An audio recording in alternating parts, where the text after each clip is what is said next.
Hello, everyone, and welcome back to Recipe for Reality. We're back in the Recipe for Reality kitchen. I'm here with my co-host, Chef Zach, talking about the preseason cast assessment, the official preseason cast assessment of Survivor 50. I know it airs in just 2 days, but we wanted to kind of do it as fresh as we could now that all the interviews have kind of come out, now Mhm. that everyone kind of knows the tribe dynamics. So we've gotten some preseason stuff of who people are targeting, who they're not targeting, which I will tell you. And what's interesting about this season is that it's all returning players, but Zach started watching the new era. So half this cast, 12 people, Zach is very familiar with. 12 people he has not watched play Survivor, but there are also names in that 12 that you haven't seen that you probably know about. Like, you know who Yeah. Suri is. We watched her on I Big know who Brother. Coach is. I know who Aubrey is. I know who Rick Devens is. Like, I Right. know who Mike White is. I Right. know all Yeah. of that. So, Exactly. So there are only going to be a few names that I'm going to have to tell you who they are, but we're going to go through the cast. We're not actually going to go by tribe. We're going to go in order of when they first played. So we're going to start with the 12 that Zach isn't as familiar with, and I'm going to kind of give a spiel on each one. We're not going to kind of go based on their interviews this season. More so, I'll just talk about them as players and what other players have been saying about them kind of through this preseason, because I've kind of dove into that.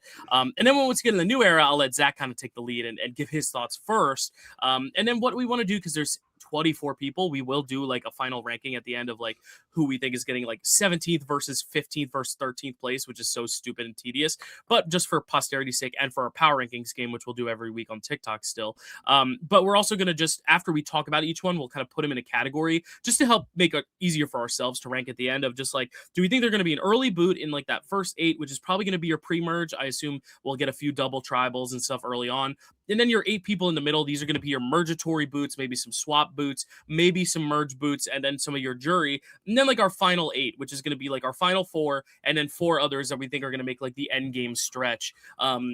So it'll kind of break it up easily for us. I don't know where they're merging. I don't know when they're merging. I don't know when they're swapping, if they're swapping. So we don't even know if there's a fire making challenge, because that's something we had to vote on. So I assume the casuals will still make the fire making challenge happen, just because it's exciting TV. But we'll talk about all that, and I can't wait to talk about all of that. I do have a very controversial winner pick, in the sense that like I don't see a world where this person wins, but I need it to happen so badly that I'm going to predict it anyway. And I'm really excited to hear your thoughts too, Zach. I've rambled on enough just about our rules, but how are you? What are you up to? How are you doing? Are you excited for this season, despite only knowing half the cast? I am good. I am back into my Survivor kind of mindset right now because I did just replay. I just played a new season of online of Survivor Org, Survivor Animation. Shout out Survivor Animation. If you watch the channel, you should go give them a look over on Facebook, because they're about to do their Winners at War. I will not be playing Winners at War, which is more than okay. I think I'm retired for my online reality games. I think reality game days. I think I'm good to just sit back, watch, and podcast. On the other hand, but yeah, I'm good. I'm very excited for this season. I'm throwing a Survivor premiere, like not like party, but like I'm inviting people over, which I don't know if I did that already, Dylan, but you're welcome to come over on Wednesday night if you would like to. If you would like to watch some stuff, Corey Chichizolo, who was on the channel with me a couple of months ago, is going to be joining us. And Corey has a very fun thing over on his channel, which I will we'll maybe see if we can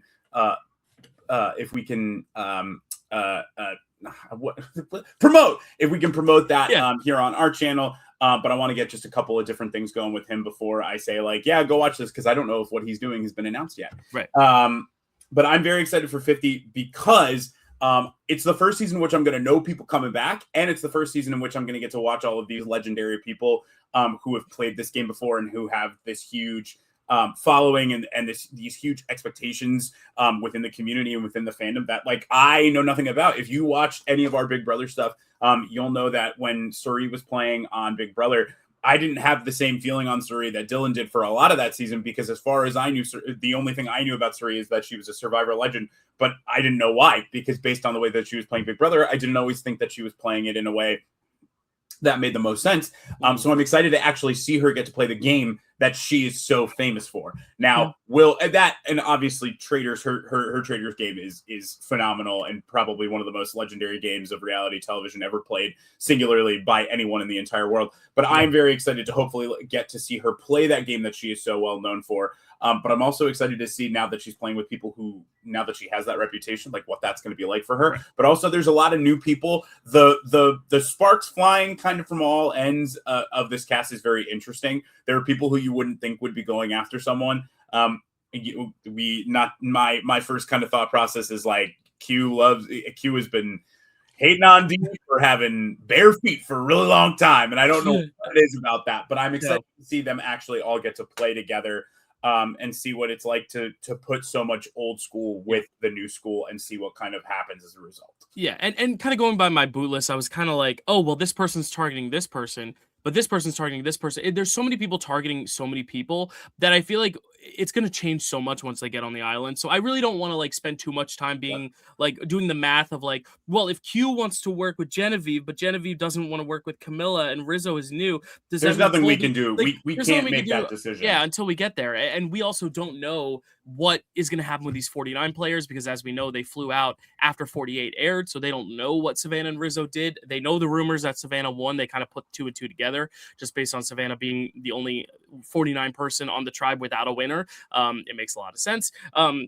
So we'll go through each player chronologically, and then at the end we'll talk about each tribe, the tribe dynamics. And then at the very end we'll do our first power rankings of the season, which is mega because it's 24 people. I'm assuming we'll lose 2 or 3 people in this premiere. We obviously saw the little tagline for the episode says there is an injury. Now that doesn't mean a medevac, only because injury could mean what happened in Heroes vs. Villains, where Stephanie, who's on the season, dislocated her shoulder in the first season, and they literally popped it right back during the challenge. And Rupert broke his toe in the same episode and got 6th place. So injury doesn't mean medevac, but I do see a world where we get either 2 boots, aka 2 tribals, and a medevac, or we get 2 tribals, or if we're going crazy, if there's 1 immunity winner and 2 tribes go to tribal, we could get 4 boots if we're getting 2 big episodes where there's 2 tribes going to tribal each episode. I don't think we'll get up to 4 boots in this premiere. It would be really sad to lose 4 of these people right off the bat. But I think for time's sake, you only have 26 days and 24 players, so you're going to need a bunch of episodes. We're going to need doubles. We're going to need doubles. We're going to need twists. We're going to need things that are we're going to need things that actively push us towards kind of like forcing really interesting gameplay from the standpoint of like, you know, you have your immunity challenge, you get tribal immunity, whatever it is. I am excited to hopefully see a lot of situations in which we're seeing individual immunities on each of these tribes. I think that would be something that would be especially because when you have a tribe, and let's just put it, you know, frankly, if you've got a tribe that has way more old school versus new school or vice versa, it's very easy for the numbers to just dogpile up on one another. So I think we're getting lots of swaps. Yeah, we're going to need to see lots of swaps. We're going to need to see individual immunities on tribes so that people need to actually like band together and trying to figure out what happens next, or we're going to need to see a lot of pre-merge advantages, whatever it is. So I think that we're in for some good gameplay. It's just going to be a matter of what CBS does to kind of like push the envelope of like, hey guys, you got to play. You do not have a lot of time here. They want a good winner, because that's, I think, before we even discuss, right, the biggest thing that we want from this season is we want great gameplay and we want a good winner. We don't want someone to win who we don't think deserves it. And not that there's anyone on this season that we wouldn't think isn't a good winner, but there's definitely people who are going to be, I mean, I don't know who your preseason winner pick is, Dylan, but there's one person that comes to mind for probably everyone that like, this is finally the time. If this isn't the time, then it's never going to be the time. And I think people want that so bad. Yeah, but everyone knows that too. And and that's the problem. Is that nobody wants to let that go. Yeah. And the problem with this is like Survivor 50, everyone knew it would be a returnee season. Everyone's been pre-gaming, and that's something they're not allowed to say. But that's something that's expected. Yeah, and everyone's basically said, like, if someone calls me, I'm going to answer the phone. I'm not going to call anyone, but if someone calls me, and that's kind of their cop out of saying, well, like, I'm not going to just I don't know who was calling me. I'm just going to answer the phone. Right. But here's the thing: we got so many inter-season relationships. I think there are only 3 people on this cast who didn't play with someone else on this cast. I think it's Jonathan, it's Chrissy, and it is Genevieve, I believe, are the only 3. That's it. That's the only 3 players that did not play with someone else on this cast at some point.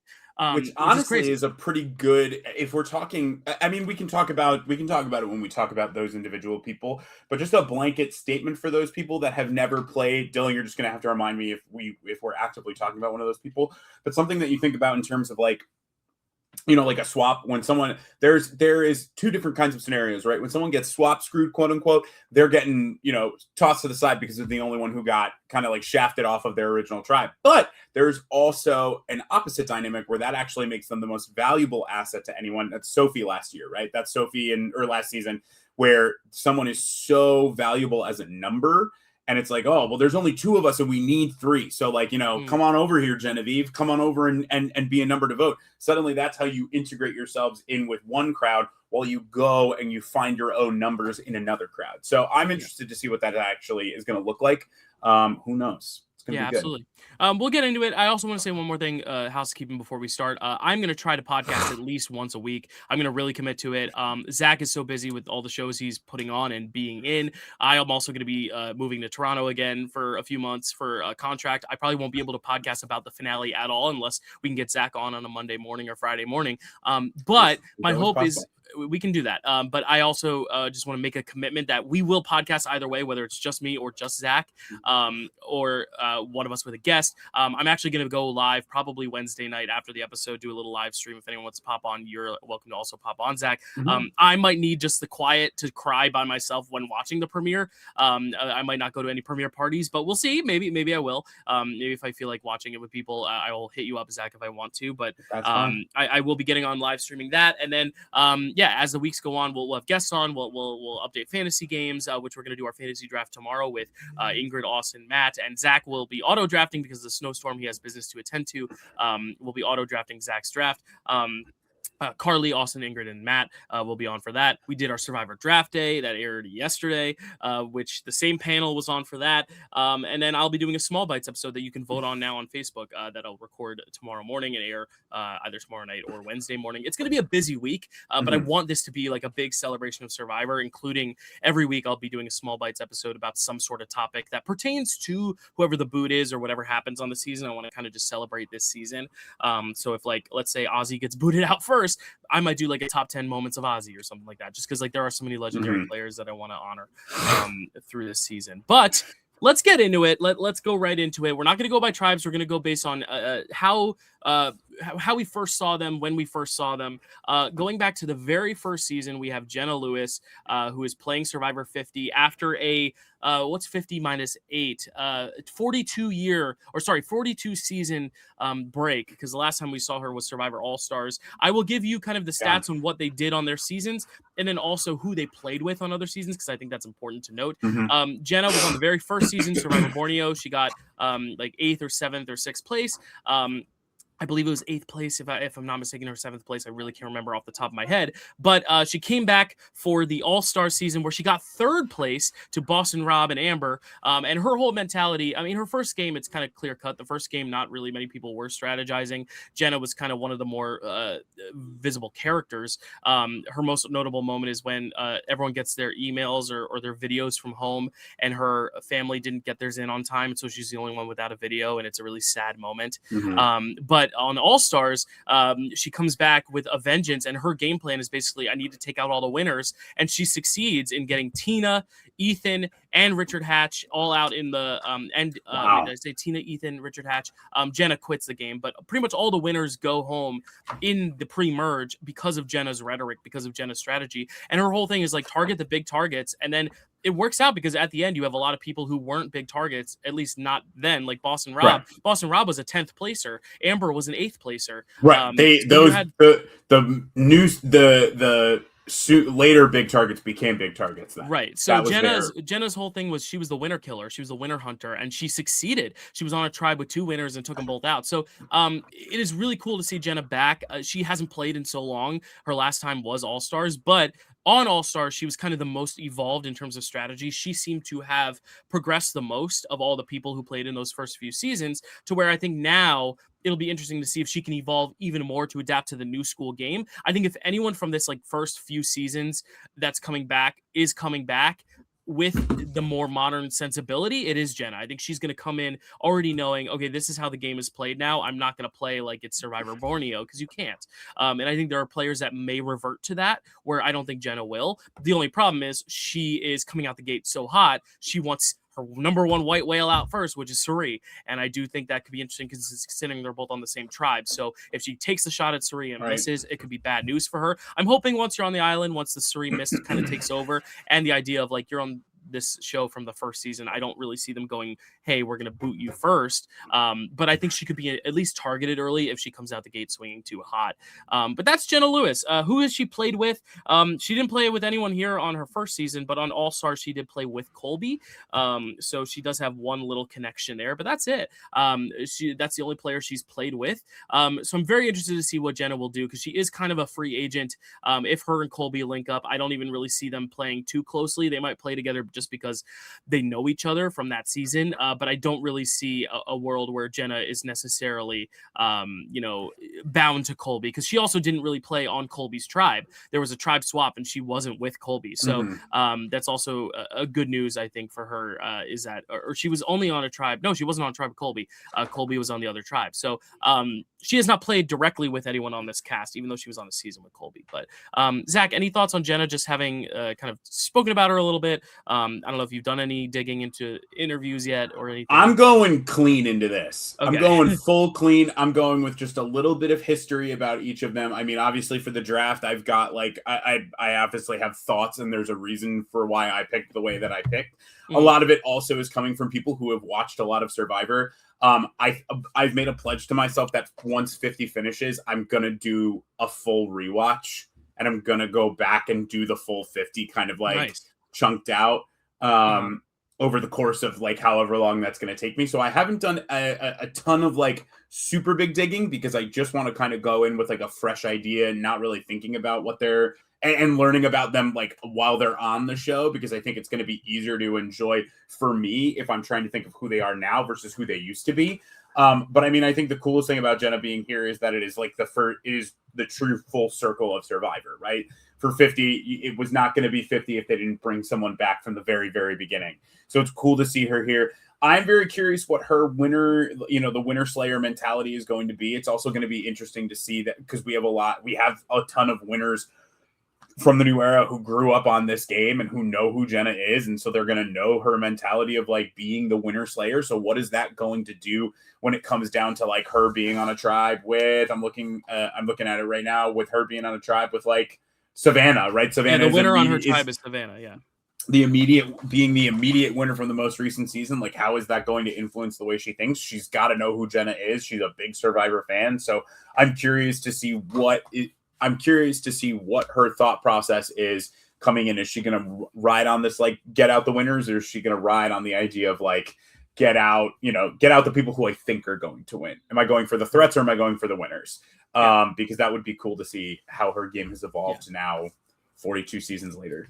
Yeah. So just for our little game, do you think she's in your first like 8 boots? Do you think she's like a mid boot of the season, or do you think she's one of the 8 like end gamers? I think she's probably a mid season. Yeah, I can't see her being a first boot, especially if she's got this kind of thought process. It's going to be easier to take out winners if someone is spearheading the idea, or taking out threats if someone is spearheading. But I can see her. I mean, I know she's got 3rd. Her first placement is 8th. I'm looking at a big old chart right now. Yeah. So I would say, I'm gonna stick her in the mid 8. Cool. So that's Jenna Lewis. Now we move on to the good old boy, Colby Donaldson, who is like the first like hero of the game. He was kind of the good boy that everyone kind of, a lot of people named their kids after. He was like the heroic kind of cowboy figure. The thing with Colby is that he made a notorious mistake in his first season. He was very loyal to Tina Wesson. He broke the record. Well, he set the record, which has never been broken, of 5 immunity wins, which has been tied, but not broken, on his very first season on Survivor Australia, which is the second one, the Australian Survivor. But his big mistake was that he won the final immunity, and he could have taken Keith, the chef that no one liked, and won probably unanimously, or picked his best ally. And he did the noble thing and picked his best ally, Tina, and lost to her. in a very, very close vote in the finale. So he got second place, came back on All Stars, didn't really have a great run on All Stars. Everyone kind of saw him as like a winner-esque figure just because he was Colby. So he went out pre-merge, didn't make it very far. But then on Heroes vs. Villains, came back years later on season 20 and got fifth place. The problem with Colby, though, is that he was very clearly not really attached to the game of Survivor. He kind of looked around and asked Candace, he was like, who are all these people? And Candace was like, what do you mean? You don't watch the show? So he was very detached from the show, came back probably because he had an obligation to as like the greatest hero of the time. But it was very clear he hadn't watched the show because he was not up to date with all the idols and all the strategy. And he very clearly didn't have a great time. But he has said that he is kind of like back in the groove of things. He's watched the show since. He wants to kind of get back. His fire is now kind of reemerged, and he doesn't want to just play the same game he played last time where he's just sitting around moping. He wants to actually try to partake in the strategy and stuff. He is a very old school player, but my worry is just that, like, you know, it might be too little too late to like start getting into the strategy of Survivor when in season 20 he was so detached from it and really just kind of made fifth place just because he was the last hero left because no one was threatened by him and just took him out when it was easy.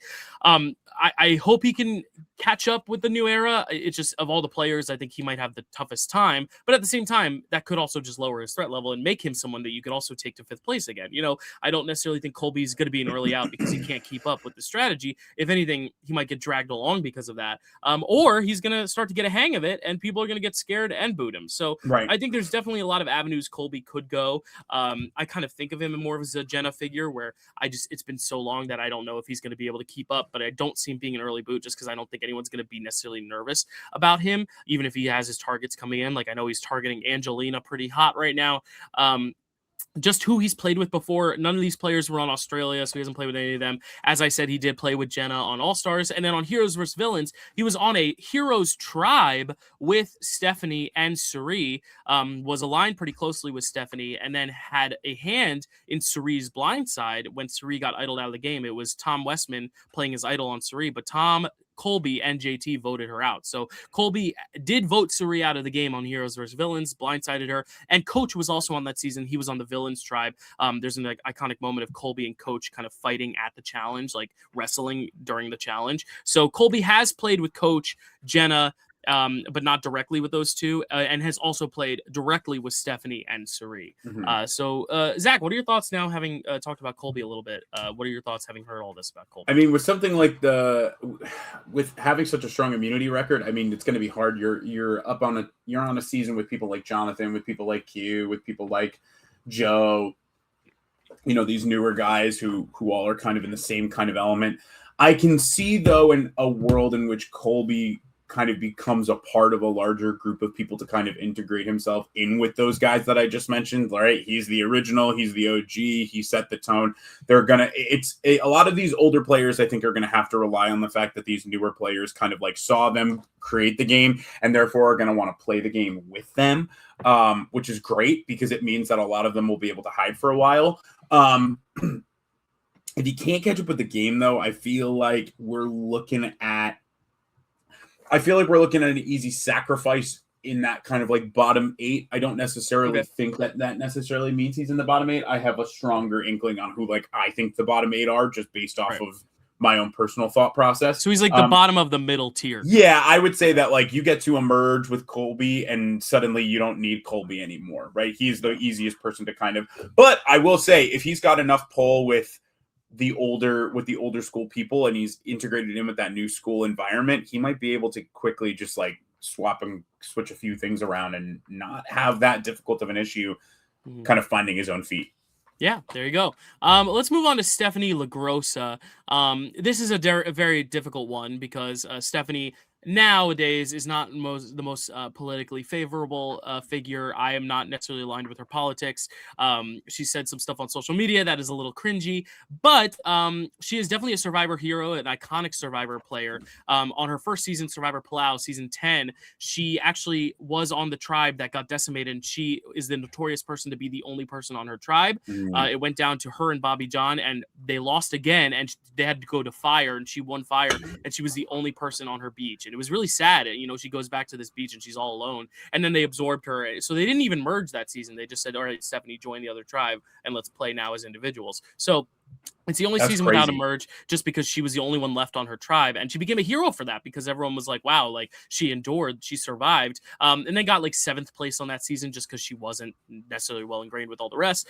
She came back the very next season for Survivor Guatemala. They gave her a second chance and she actually became the runner up. She came in 2nd Hmm. place, but did so because she dominated the game, but was kind of mean to some people. People didn't respect her attitude and the way she treated people. And that's why she lost the game. Yet, because of her Palau run, people still considered her a hero and brought her back on the Heroes tribe for Heroes vs. Villains. So she did play with Coach indirectly, but also played with Colby and Suri pretty directly on that season. Hmm. But she was the second boot of that season, only because James from that season was very much not a fan of her. They kind of butt heads. She also injured her shoulder in the first episode. So she kind of got off to a rocky start, and just didn't have many pregame allies. It was really only Tom, and they looked at her and Tom as such a tight unit that they wanted to separate it and go for her right away. And then we just saw her play on Traders with Suri in the first Trader season. Now, she was kind of one of those people that was very just kind of like a supporting character to Suri's story, but her and Suri worked very closely together,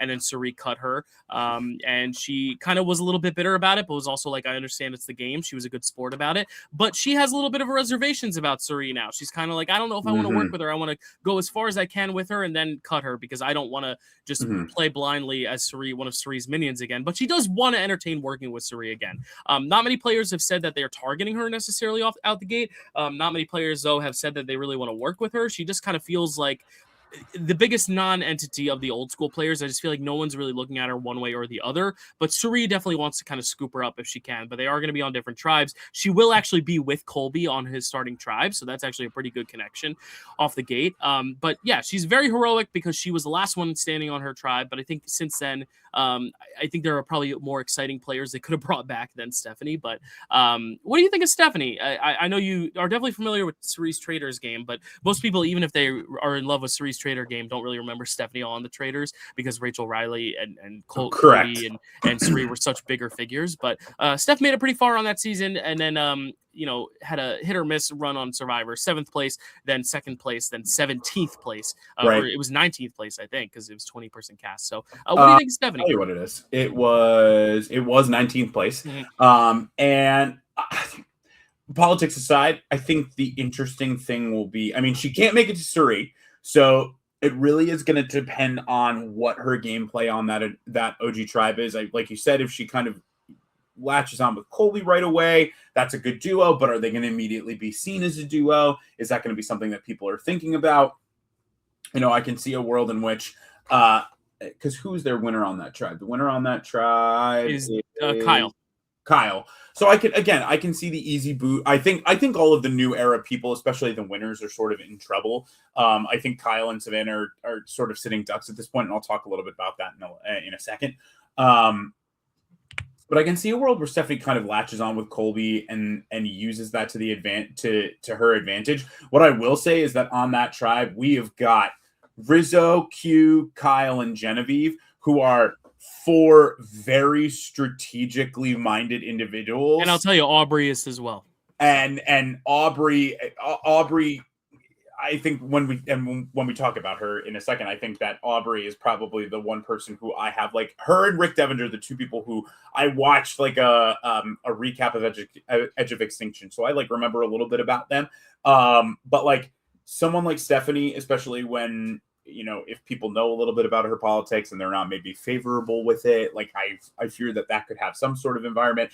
If they do see Stephanie and Colby as a duo, they are going to probably want to split them up, and I think that Stephanie is going to have a much harder time finding her way to be integrated into what's actually going on, more so than Colby is. So I personally wouldn't be surprised to see her in the bottom 8 of this season. Is that where you have her?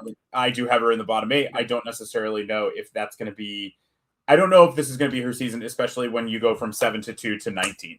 And I don't know if that necessarily. I mean, the only way I can see her maybe not being the first boot on that tribe is if they decide they want to get rid of Kyle, or they know someone like Genevieve who has, she's like credited with 47's like big move, or if they know Rizzo who just came and played. So like, do they want to give him another shot, or are they going to be like, hey, you just were here, so whatever. But I can think see. that's well. Okay. Continue. Sorry. I was just going to say, I think that like it's either going to play to their strength that they have so many like strategic new players on there, but that's also even if the old school players have like kept up with what's going on and like know enough about their games. I don't know if Stephanie knows about Genevieve. I don't know if Stephanie knows what Rizzo did right before he got there. Like there's no way to tell anything.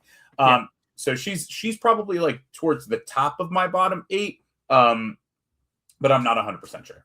See, I actually have her in my top 8 because of what you said, but the inverse, where I think I don't want her to make the top 8. I'm not rooting for her necessarily, but I just think because she got 19th place, no one's really looking at her as this huge threat. That's fair.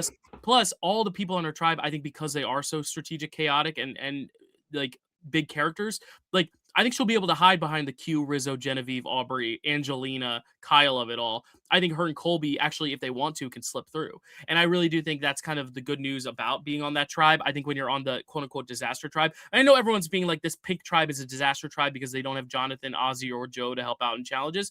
My biggest counter to that is that there's going to be a swap early on because they don't want to just have a tribe get decimated.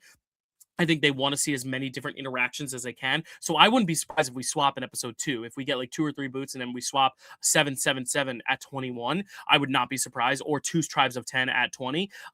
So that's why I'm not necessarily worried about a disaster tribe happening. I think if that tribe goes to tribal a few times, though, I think there's some bigger, louder, more chaotic personalities. I don't think anyone's going to say, well, I'm scared of Stephanie. I think Stephanie actually could coast. But that's also why I have her at number 8 of that 8 in the top 8, just because I just don't see a world where she has the killer instinct to go all the way. I see her being kind of the right-hand man to someone like Suri, or even if she links up with some of the other, players on her tribe, like Aubrey or Angelina or Genevieve, I could see her being like a number 2, number 3 that just kind of gets taken out because it's the safe boot to kind of target the bigger player. Kind of like how Nate went out to, take a shot at Savannah without taking the shot at Savannah and Rizzo.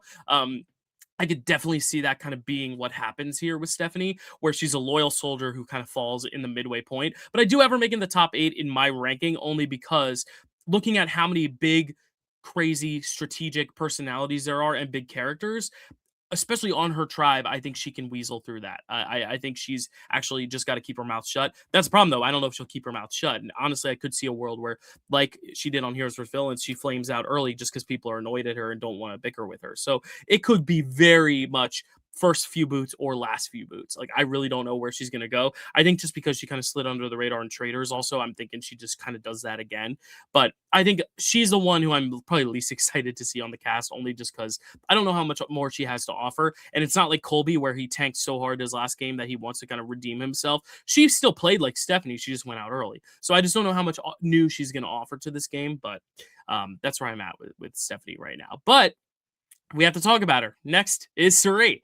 And it says right here, why will you be the sole survivor? It's my time. And I'm not going to be coy here. She's my winner pick only because you are muted, Zach, by the way. She is my winner pick only because I am manifesting it. I'm gonna be so real with you, Dylan, and she's my winner pick too. I don't have another, even looking at all of the new age people, I think my only runner up of a new age winner pick is probably either Camilla or Genevieve. And the truth of the matter is I just don't want them to win as much as I want Suri to win. I don't want anyone to win as much as I want Suri to win. That's the thing. And the problem is a lot of people are going to be targeting her because she's Suri, right? She's played so many times. I'll just recap. She was on Survivor Panama season 12. Micronesia. Yes. So she went on Panama, got 4th place because she was with Aris, and then Danielle was with Terry, and then they got to the final 4, and she pulled off this amazing 3-2-1 vote at the final 6 because everyone wanted to take Courtney to the end and beat her, and she goes, wait, if everyone wants to take Courtney to the end to beat her, that means they don't want to take me to the end, so I'm going to get Courtney out, orchestrated a 3-2-1 vote, got Courtney out, and then could have won if she had just made Fire, but ultimately lost Fire, and Aris went on to win. Then her second season was Micronesia. She comes back as a favorite on Fans vs. Favorites, makes it a dominant women alliance with Parvati and Amanda, makes it all the way to the final 3, only for there to be a surprise final 2. And Amanda wins final immunity and votes her out, obviously, because she's the biggest threat to win. That is also the same season where her, Parvati, Amanda, and Natalie are able to get Eric to give away the immunity necklace at final 5, and they vote him out. A crazy move.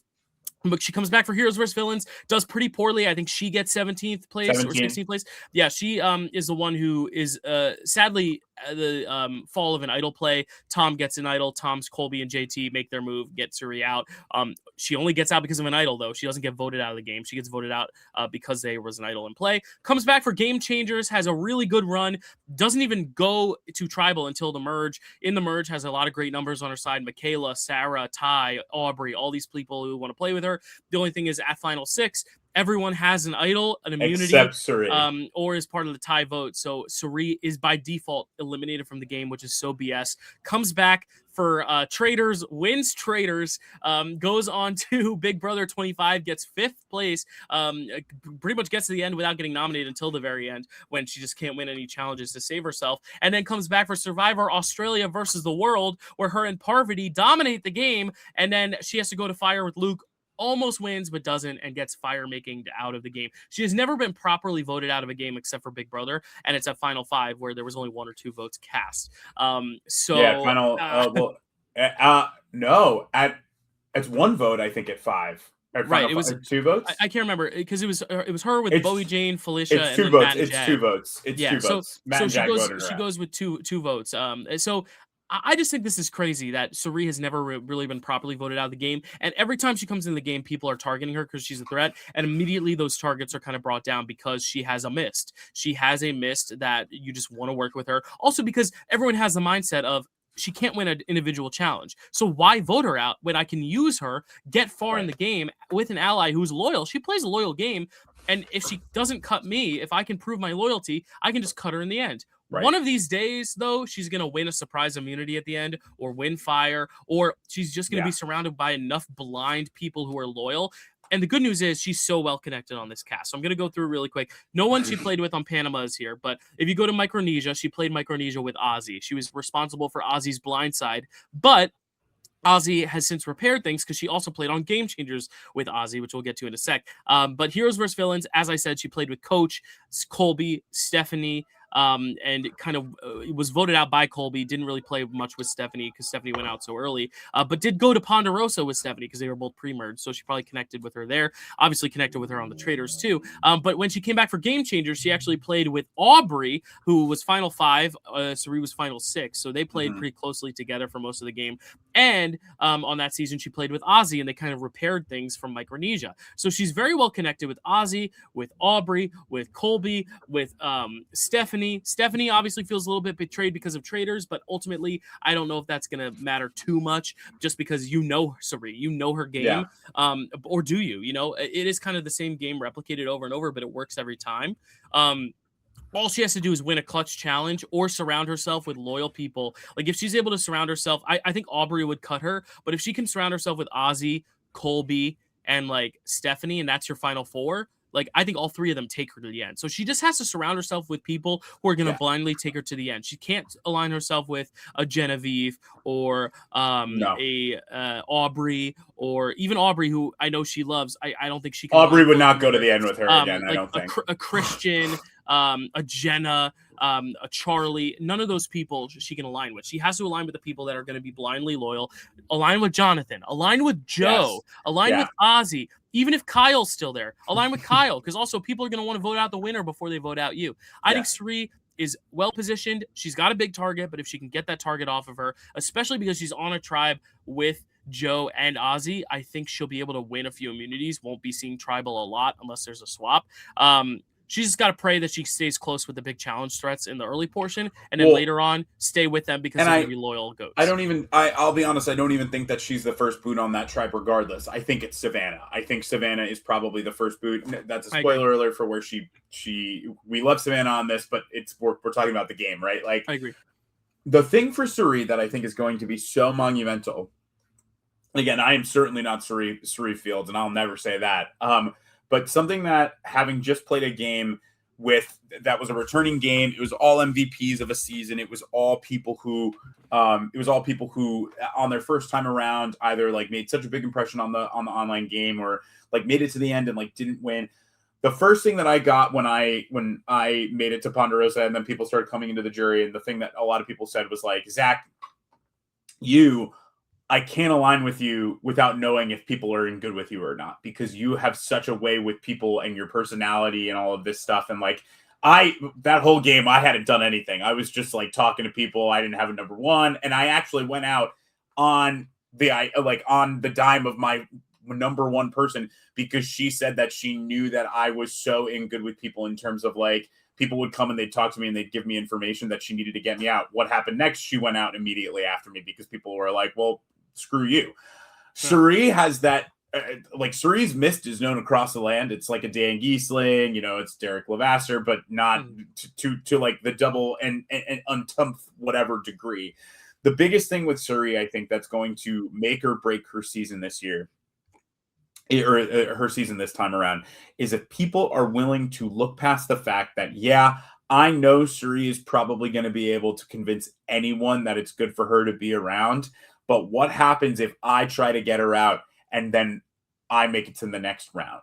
What happens to me? Because I think that's where Suri is going to have to really play up this, is that all of these people know who she is. They know what her game is like. But we've seen that before. I mean, everyone on Big Brother knew who Suri was. They knew who she was. They knew what she did. They knew why she was there. They know her reputation. It's not a matter of her reputation. It is a matter of who can she grab? Who can she convince that it's worthwhile to keep her around? Who can she convince that when someone else tries to tell them, hey, we're going to get Suri out this round, they can go, oh, well, we're not going to do that because if Suri goes, then I go next, right? We can't do that because they're going to know. They're going to know. She needs people not only who are loyal to her, but who are I guess pardon me for saying so, stupid enough to believe that if she leaves, they're next. Because if they don't think that they're next, they'll get rid of her. But it's a matter of, how am I going to be able to convince people that it is wrong to get rid of Suri because I don't want to immediately follow Suri? Well, and the thing is, like, if I'm going for Suri and I know I'm going to hit, I'm going to become the next target just because people are going to be like, yeah, no, like they took out Suri. They're a threat. They're going to That's a threat. That's what I mean. So, So I think you have a perfectly sound reason. And I think that's going to help her. I think people are going to be, I think even the people who are going to want her out are going to be so starstruck that, and they're going to know too, if Rizzo comes in this game and swaps onto Suri's tribe in episode 2 and gets her out, people are going to, you're muted again, but people are going to hate him. And I'm already not the biggest Rizzo fan. So like it's one of those things where like people are going to hate whoever takes Suri out. It's not like Denise taking out Sandra where Sandra was this big villain and Denise took her out and everyone was like, yeah. And Winners of War. No, this is Suri Fields. If you take Suri out anywhere before like final 8, you're a villain. People are not going to like you. No. I do think it's very likely she gets cut at 4th, 5th, 6th place. I just don't see a world where anyone would blindly take her to the end, but I'm going to hopefully get past that and hope there's enough loyal people that would, whether that's Ozzy or Joe on her tribe. I mean, she's with 2 very loyal people, Ozzy and Joe. I think Christian could even be loyal to her for a period of time. The only ones on her tribe that I think she should be worried of are obviously Jenna, who's coming strong for her. I do think Rick Devens could work with her, could work without her. I think Emily will probably want to work with her, but also kind of has that mentality of Stephanie where it's like, I need to take you as long as I can, but I can't beat you. And then Savannah, who I think will probably want to work with Suri just to keep the target off her back. So I think that's the good news for her too, is I think Savannah, Devens, Christian, they'd be smart to line with her to keep their targets lower too. So I think she's poised very well for this. Moving on, so she's in our top 8s, I'm assuming. She's top 8. It's not even close. Ozzy, another golden boy. This is kind of like Colby 2.0. He was a little bit more of the jungle man, though. Like Colby was like the cowboy. He was the jungle guy. He was climbing all the trees, spear fishing. I mean, he is the survivalist of Survivor. He climbs trees. He swims in the ocean for hours. He gets the food. He's the provider. He makes the fires. He wins the challenges. He tied Colby's record for 5 immunity wins on his very first season, Cook Islands. He makes it to the end in a final 3, the first ever final 3, where if it's a final 2 like any other season, he wins the final challenge, blindsides Yul or gets Yul out, and then he wins pretty unanimously. But it was a final 3, so he lost by 1 vote to Yul, comes back from Micronesia. Is kind of the one running the strategy this time, not just the challenge guy, but he has a whole conglomerate of people around him, including Suri. And Suri and Parvati are like, nope, we can't take him any longer. And they blindside him early in the merge. And then he comes back for South Pacific, where him and Coach are the 2 captains with all these new people. There's also a Redemption Island on that season. So he sacrifices himself to Redemption Island so he can win his way back, which he does, then gets to the merge and everyone realizes this guy is just way too good at challenges. Blindsides him again. He goes to the Redemption Island, comes back again, And then all he has to do is win one challenge and he wins the game. But Sophie is able to beat him in Final Four, and he goes home in fourth place. And if he makes it to the end there, he probably wins against Coach. Him and Coach not necessarily getting along on that season, though. They were captains and they were not aligned together. They had a moment where they were like, hey, let's look out for one another. And then Ozzy kind of spilled the beans, and Coach was like, that's it. I'm not working with you. So him and Coach have some bad blood.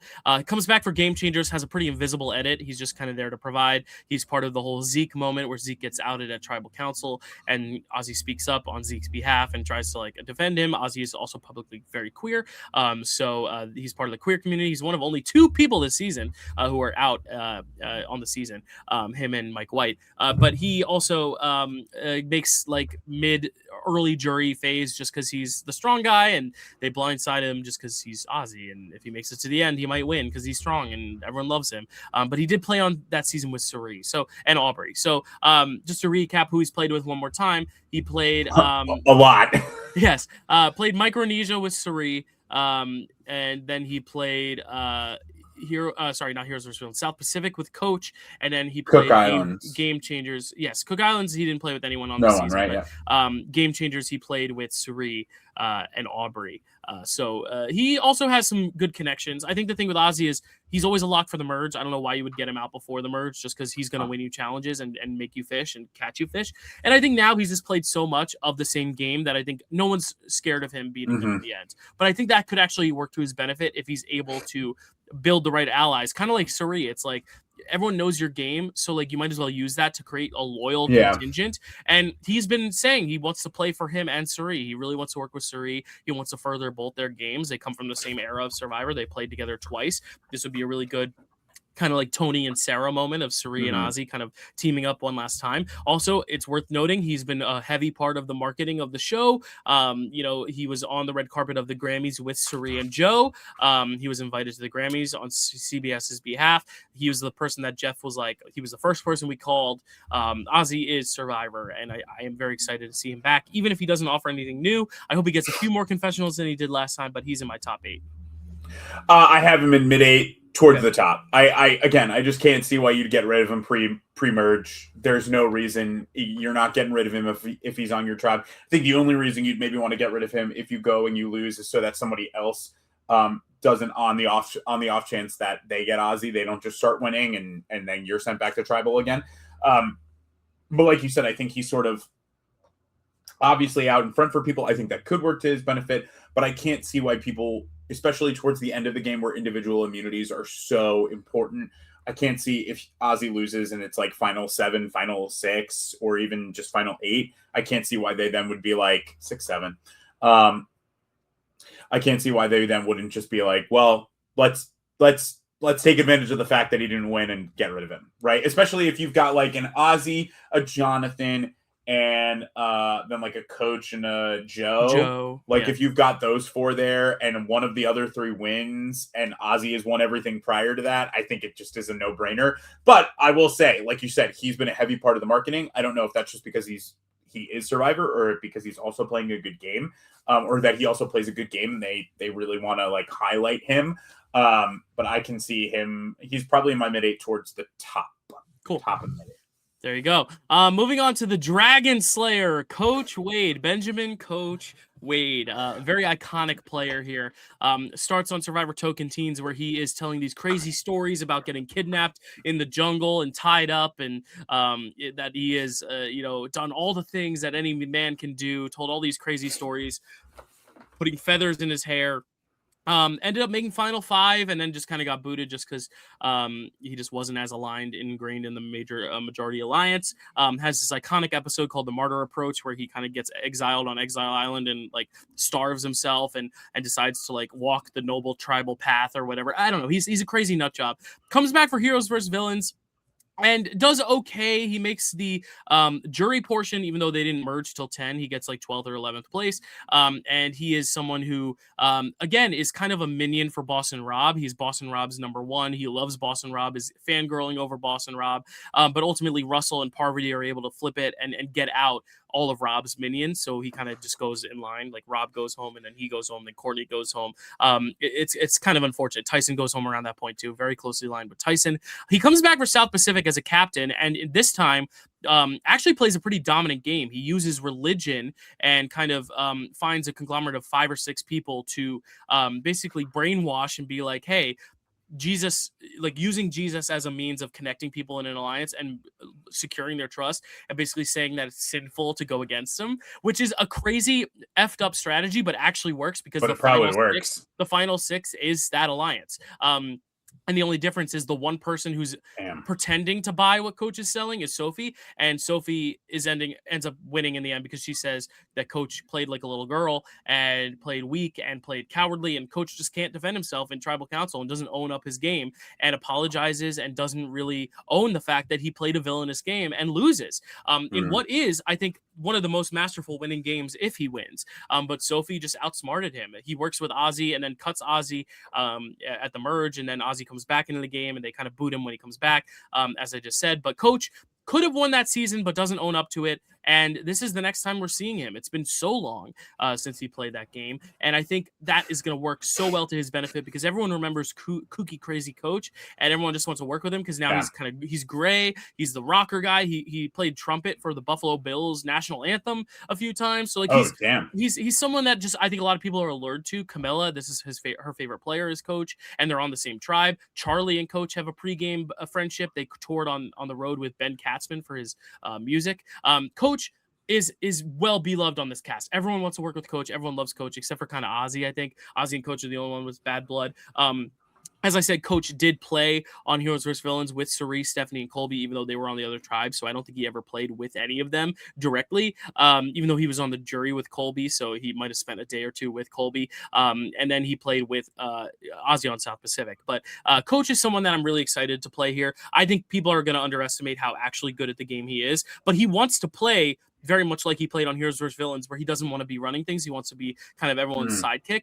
I think that could hurt him at the end game if he doesn't have enough of a resume. But I do think in terms of getting far, it's going to work really well for him. I see him going very deep in this season. The only thing is, I don't know if people take him seriously enough to give him the win unless he plays a South Pacific-like game and then owns it. And I don't necessarily see him being the one to brainwash all these people into blindly trusting him like he did on South Pacific. I think if anyone could do that, it's going to be Suri, or it's going to be Aubrey, or it's going to be Joe, or it's going to be Christian. It's not going to be Coach, because I think Coach, people can see through the BS. Yeah. But because they see the BS, they're going to be like, why well, I see it now?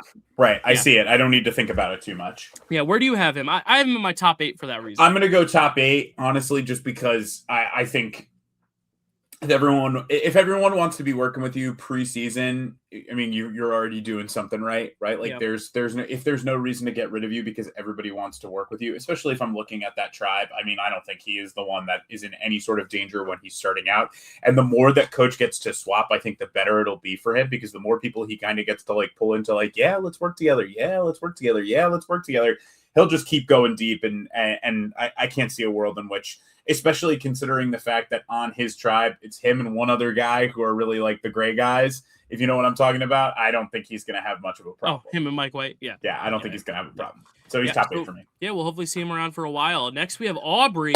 Really interested for Aubrey. Aubrey had one of the best debuts anyone could have, made it to second place, but played a pretty dominant game. Loses because her social game wasn't quite as good as Michelle. She just didn't have as many genuine bonds out there. Lost the game in what is one of the most controversial endings. A lot of people do think she was so robbed. So they bring her back literally 2 seasons later. Sorry, 2 seasons later on Game Changers, where she gets 5th place. She plays kind of the same. She doesn't play a dominant game, but she does make it very far, very cleanly. No one really targets her. But I think they're scared enough of her that no one really wanted to like consider taking her all the way to the end. So she kind of goes as far as she can go, and then they cut her at 5th. She kind of got a smaller edit than expected on that season. She's always been a good storyteller, but I think because she's not running the strategy that season, she was never going to be the main character, which is sad. And then again, just a few seasons later on 38, they bring her back again as part of a coach's twist. There's 4 coaches that season. It's her, Kelly Wentworth, David Wright, and Joe Anglem. And she comes in playing so hot. She finally finds her first immunity idol. She thinks she's running the tribe, but the edit dunks on her and really shows that she was not running the tribe. And all the new players are like, hey, let's just get her out. And they blindside her with an idol in her pocket. And then she goes to the edge of extinction, doesn't come back. just kind of hangs out on the edge. A very unceremonious final run for Aubrey. And I think by the end of that, she was kind of like, yeah, I'm done. Like this isn't just like whatever, I'm kind of bummed. Like this was kind of a shitty way to go. But I feel like Aubrey now has had enough time where she's like, you know what, I'm ready to get back into it. I think kind of like what I said with Stephanie, since her last run was so bad and she's gotten worse every time she's played, not because she's a bad player, but because I just think the circumstances were not on her side. I think that helps her. I think she's going to come in with a lower threat level than she did. She played all 3 of her seasons within a span of 7 seasons. So she wasn't able to kind of She wasn't able to change. on her game. Right. Yeah, she wasn't able to make decisions. Yeah, and I think that's going to be huge for her this time because she's going to have all this reflection to do. The only thing is I don't get from her interviews that she has that killer instinct still. Maybe she's just downplaying it. Maybe she's just not quite coming in as hot as she did in Game Changers. She's always been very low-key, but I feel like I've seen a hungrier Aubrey in Edge of Extinction where I'm not seeing that hungry Aubrey. She seems more chill, but it could be because she's more mature and she's just kind of reflecting and kind of wanting to play it cool because also she's on the disaster tribe with Q, with Rizzo, with a winner of Kyle, with someone threatening like Genevieve, Angelina, who's chaos, Steph, who's controversial in the real world, Colby, who's just not sure what game he's playing, maybe. I don't know. So she actually, I think, could drive the strategy on her tribe. The only worry is that if she makes it to the end, and you have the opportunity to cut her in like 6th, 7th place, 6, 7. I think you take that shot at Aubrey. I don't know necessarily if she's enough of a kind of snake in the grass for people to realize that she's hiding. I think she's going to be someone that people still understand she's a big threat, especially because she's on a starting tribe with Q. And we remember on his season, Q got rid of Mariah because she reminded him of Aubrey. So her and Q being on the same tribe, one of them is going to have to strike first, or they're both going to be in danger, or they're going to both work together and it's going to be a surprising pair. Yeah. I could see a very high road for Aubrey where she wins this game. I could see a world where she's out right before the finale or in the early part of the finale. I could see a world where she's probably like a mid-merge or early merge jury boot, or like late pre-merge, but I don't see a world where she's the first few boots of her tribe, unless Q is that strong-spoken and gets people on his side. But I think Aubrey, I have her in my top 8. I think she's set to make a hopefully deep run because her last run was pretty disastrous. I don't think people are too worried about her. What do you think? She's top 8 for me. I mean, Aubrey is someone that my friend Keslin and I have talked about a lot. Aubrey is his ultimate all-time favorite player. He's the person. Cool. She's the person who he was most excited to see. I get what you're talking about with like the Edge of Extinction. Like I'm not seeing the hunger. I'm not seeing this. But here's the thing: is that like I think if I'm looking at that tribe, so she's got just if I'm looking at like an immediate thought process of like someone who works immediately with Aubrey, you've got someone like Genevieve, 2 like badass women who are incredibly strategic, who especially like on Genevieve's initial season, she is completely underestimated for the first part of the entire game, and then she comes out in the middle of the game and just starts like slamming against the gas. So I could see a world where Aubrey and Genevieve work well together, and especially because I will say when I talk about someone like Q, like even though Q has this mentality of like I've got to get out Aubrey or I got to get out Mariah because she reminds me of Aubrey, she reminds me of that person. On an OG season where people are, they're just kind of like they're on a grasping regular for season, straws. I should say. They're trying to where like you're trying to grasp for straws. You're trying to find a reason on a season like this where Aubrey is well connected. She's got who on her tribe is she well connected? Oh yeah, I should go through who she's been on seasons with. So no one on Korong is on the season except from Game Changers she has Suri and Ozzy, and then from Edge of Extinction she has Rick Devens, who she spent some time with on the Edge, so she does know Rick Devens pretty well. On her tribe though, she doesn't have anyone. She has no one, but I think the big thing too is that Aubrey is going to have enough pull with people who like Rizzo. Rizzo is not going to probably want to turn against Aubrey. You have someone like Kyle. If Kyle is worried about being seen as a threat and being seen as like, oh, I'm the winner, he aligns with someone like Aubrey. I could see Aubrey and Angelina and Stephanie, like because of the fact that they're the old school women on the tribe, I could see them kind of joining together and trying to grab onto someone like Genevieve, use her as the 4th, and then maybe Stephanie has Colby, that's 5. Suddenly you've got the majority on the tribe. I don't see a world where Aubrey goes immediately, but I do see a world where she's going to then have to, when they swap, when they merge, she's going to have to really like integrate herself. But Aubrey is so likable. She's so enjoyable, and she's so good to just like she's good TV, but she's also good as an ally. And I think that that's huge, especially given the fact that like, especially kind of in the opposite frame where you said for like her and Stephanie, their last games, like that's such a high point for them. I think her first game is probably a high point. People think she was so robbed, but that's to their credit on this season, because like who cares if she was robbed then? That's so good, because if she was robbed then, if I sit with her at the end, it might not even matter how good of a game I play if I am able to convince everyone, especially when you have someone like Kyle, right? Kyle seeing Aubrey as potential, like, I might be able to win a second time if I go with Aubrey, because I can out talk Aubrey. Even if she plays better than me, I can outmaneuver her. So I would, and especially when you have someone like Kyle who's got Camilla on another tribe, and there's that cool thing. We'll get more to it later, but I would Aubrey's in my top 8. Cool. And now we have Chrissy. This is going to be really fun because Chrissy is someone, we're now getting to the players who have never returned. So everyone now remaining has never come back to Survivor before. So those 7 players have all played at least twice. Some their 5th or 4th times, which is crazy. But Chrissy was on Heroes vs. Hustlers. She's the only one of 3 people here who doesn't have another person that she's played with on her season. And her most notable thing is that she was the older woman, surprised everyone, tied the record for immunity wins for women with 4. And she ended up making it all the way to the end, where she had an almost guaranteed win. I would say Devin also had a shot at winning at the end, but she was surprised at Final Four. She wins immunity and is told that for the first time ever, there's going to be a fire making challenge that will determine who goes out in 4th. She's the one who gets screwed by it because she puts Ben and Devin into a fire making, and Ben wins it. Ben is the person that everyone was like, we're just going to get him out at 4th because he'll play his idol at 5. We'll get him out at 4. And that was the whole plan, and it was ruined because production said, here's a fire-making challenge, and Chrissy was like, wow, we can't get him out of 4 now, and Ben goes on to win the game. She gets 2nd place. I still think Devin would have beat Chrissy in the end, so I still think Chrissy gets 2nd place no matter what, but she is probably the most screwed over player in the sense that we will never know, because Ben was given that last shot to make fire, and it was something that was going to happen no matter what that season. They always said they were going to introduce fire making that season. It wasn't because it was Ben, but it really is convenient that the guy who's playing all the idols, who needs idols to survive every week, happens to get a fire making twist to help him in the game and get him the win. And I think a lot of people were really sour after that win. A lot of people hate Ben because of it.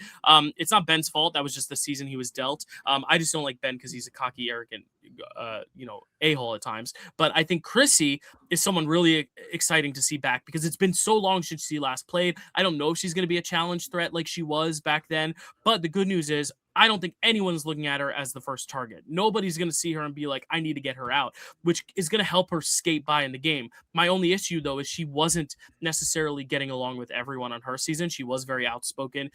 If she can learn to just shut up and kind of follow blindly and then make her move later, I think she could be a potential winner. But I do worry that at some point, with all these large personalities, something's going to slip and she might accidentally tell off Coach or Jonathan. Those are the people on her tribe, but I could also see a world where she gets merged and has an issue with Q if Q somehow makes the merge, or some of these bigger players, like even like Rick Devins or Angelina. So Chrissy, I think the good news is a lot of people were expecting her to be a little bit bitchier, but a lot of people have been saying in preseason that she's been very sweet at Ponderosa. They can't talk to one another, but they can see how they react with the crew. And she's been very sweet, very smiley. Everyone wants to work with her because she's the mom. I think she's very well positioned to go deep. I actually have her in my middle 8 because I have her at 9th, just because there's a lot of contenders I have. But I think Chrissy has a good upside. I like Chrissy a lot. I never really loved her on her season, but I like the idea of Chrissy on this season being this kind of unassuming threat. I think next to Tiffany, she's the next least threatening person on the season. I don't have much to add. It's really, and it's because this is the first person that I think I really don't know truly anything about. She's a New Jersey girl. Way to go. No, I would be interested. I have her in my middle 8 just because if I really didn't know anyone, I threw them kind of in the middle 8. I can see a world where she goes deep. I can see a world where she's an easy first boot, whatever it is. So I'm interested. She's someone who I'm interested to see how she actually plays. Because she was Heroes, Healers, Hustlers, right? That was 35. So I am interested to see how she plays on a season with all of these people. Moving on. Oh, Dr. Christian Hubicki, who I adore. There are 3 players from David versus Goliath on this season because that was like the last big season before 40 that everyone was like, oh my God, so many of these players need to come back. And then 40 was a Mm-hmm. winner's season. And then we were in a pandemic. So these players never got a chance to play again. Christian is someone who I immediately knew was going to get a second chance just because he was so notable. He was the nerd. He was the David on David versus Yeah. Goliath that everyone resonated with. He was the guy with the glasses who surprised everyone and won the first challenge that no one thought he was going to win.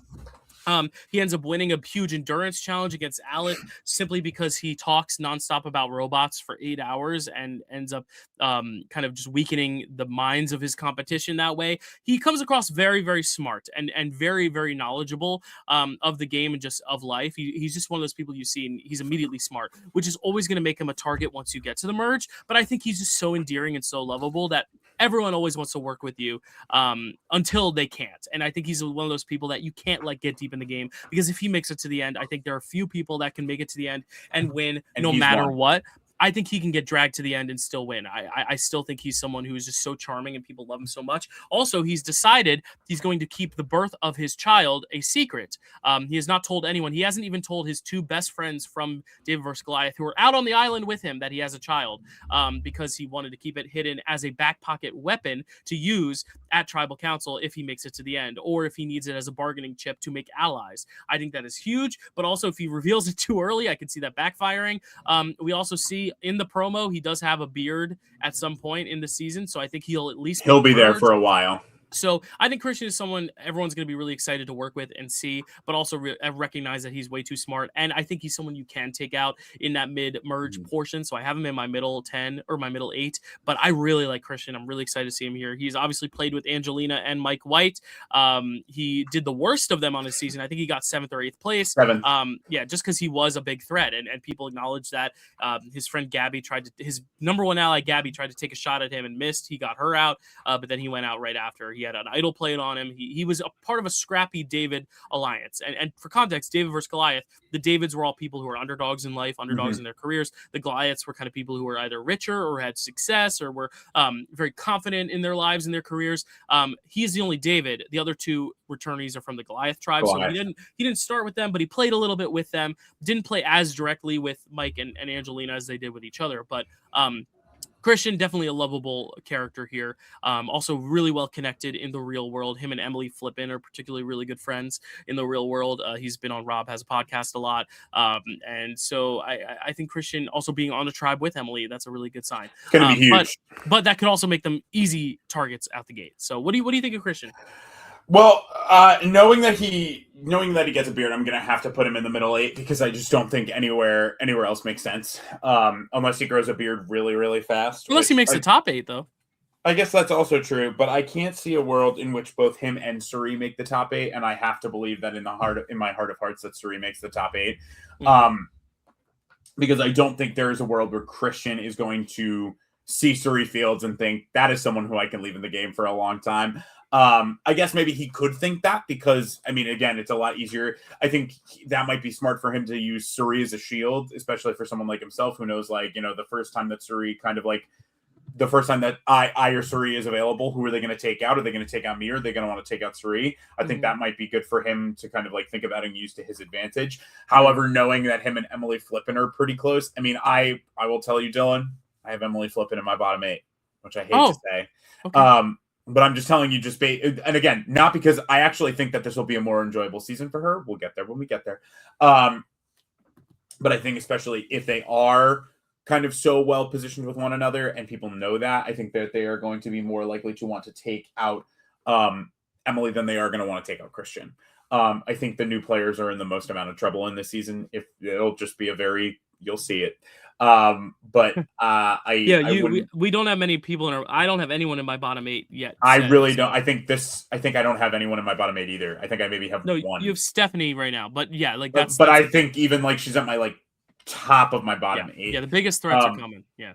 Because all the winners are also from the new era this season, correct. Which I think hurts. The only person who's close to winner status, on the old school side is Suri because she won Traders. And I will say Aubrey, Colby, Coach, Stephanie, they're all runners up, but they're not. I will say I think that is a CBS. I think that CBS kind of did that on purpose, because I think they want this to be something for the older fans and like for them to be like, this is their chance. Like we've had so many new era winners, let's get another one in. But I think Yeah. Christian is in my middle, again towards like the top of my middle, and I'm excited to actually watch him play. The kid card is crazy. I'm excited to see how that works. I'm excited to see if it works, I should say. Yes. Moving on to his friend from David vs. Goliath, Angelina. This is the one who, of all the cast members, I'm most excited to see from the old school, just because we haven't seen her again. She is so fun to watch. She is really abrasive, really loud, speaks her mind, or she spoke her mind. She was abrasive. She was really loud. She has had enough time where I think she's become a mom. I could see her having a more softer exterior this time and being more relatable. She's a mom. She can relate to people that way. She is someone who on her original season, was not part of the blind side of Natalie, but kind of knew Natalie was going home. So she tried her hardest to get Natalie's jacket before Natalie left. And then as Natalie was voted out, walking out of tribal council, Angelina stood up and said, Natalie, can I have your jacket? Natalie? And Natalie ignored her. Yeah, her. And Natalie ignored her. And then later on the season, she makes this crazy rice negotiation with Jeff where she like lays out all her terms. She started the rice negotiation. She was a game changer in that sense. She introduced the idea of a rice negotiation to try to negotiate with Jeff for more rice by sitting out of the challenge. She makes final three. She tries to find an idol by scaling a big cliff that she was way too dangerous for her to climb. She puts up a ladder, and Mike White sits there with his wine and watches her climb this ladder. She is someone that not many people took seriously on her season, and I think that was for her downfall. She was a 0-vote finalist, but she was someone that the fans immediately were like, oh my God, she's so much fun TV. And I think a lot of people are going to think she's going to be kind of the same thing this year, and she's going to be crazy, chaotic. We can easily beat her at the end, which is why I have her going to the end. I have her in my top 8, but I do think there is more win potential than people are giving Angelina credit for, just because it has been so long. The biggest thing against Angelina is the fact that Mike White and Christian are both there. I think that's the biggest danger for her. It's not because of who she is, because I honestly think if I have someone like Angelina playing like she did last time, even if she's the same exact Angelina we knew, I want to take that deep in the game. If I'm coach, if I'm, Stephanie or, D, some of these more villainous players, I want to take Angelina because she's more villainous than me. The only thing is she's a villain not intentionally. She doesn't play meanly. She plays authentically and honestly, but it's sometimes a little too much for people, which is why I could see her being another 0-vote finalist. But I could see her really changing up her game and having a winning trajectory. When the original cast was announced, I did a video right away where I broke down the cast just with my initial winner pick before any spoilers could come up. Thankfully, I haven't heard any spoilers except for the tagline of the first episode itself.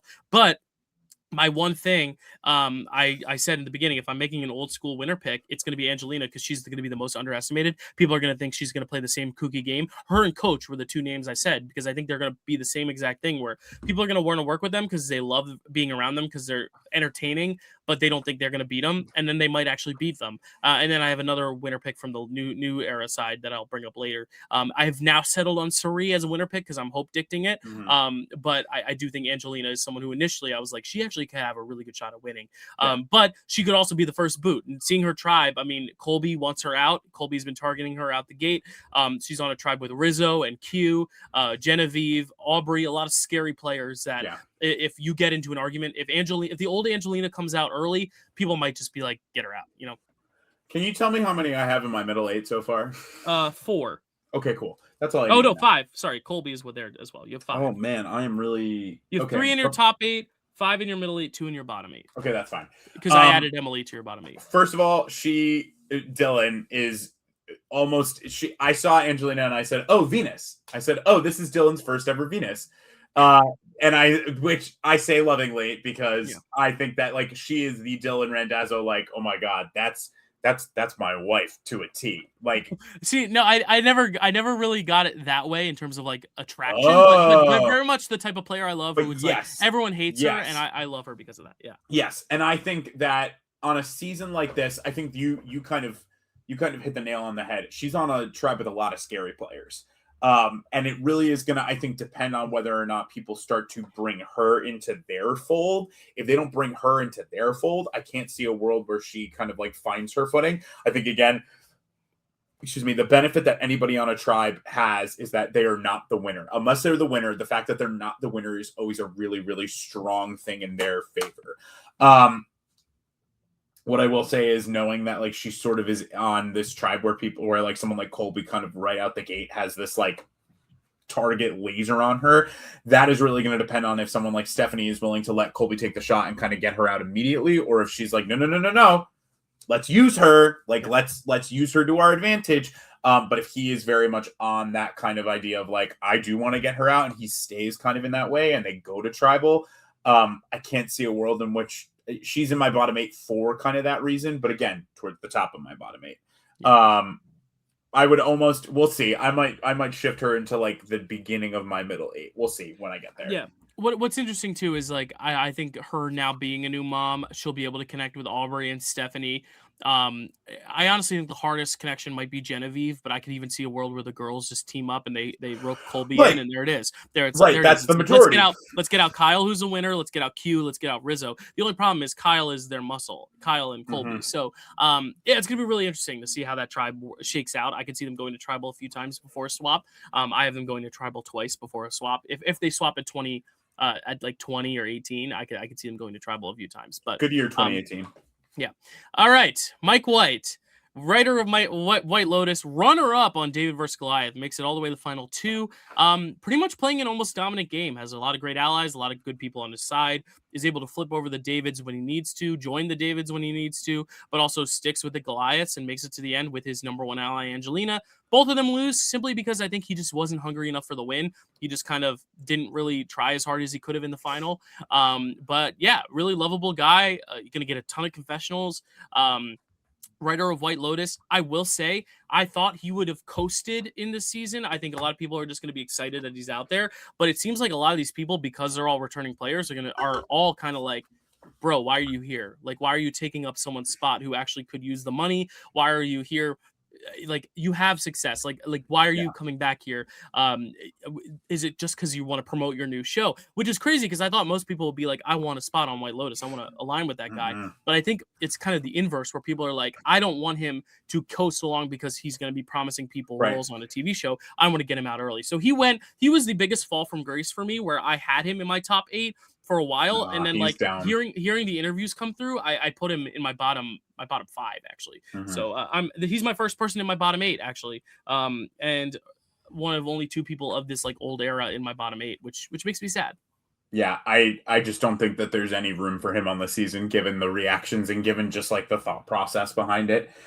He right now, Dylan, if you can believe it, is one of like this is the other thing, is that I did a lot of my research of like, what are the odds? Like, what are the odds that people are like betting on winning or whatever? And he has, I think, the lowest odds of winning, because people are just so clearly not going to want to be giving him that money.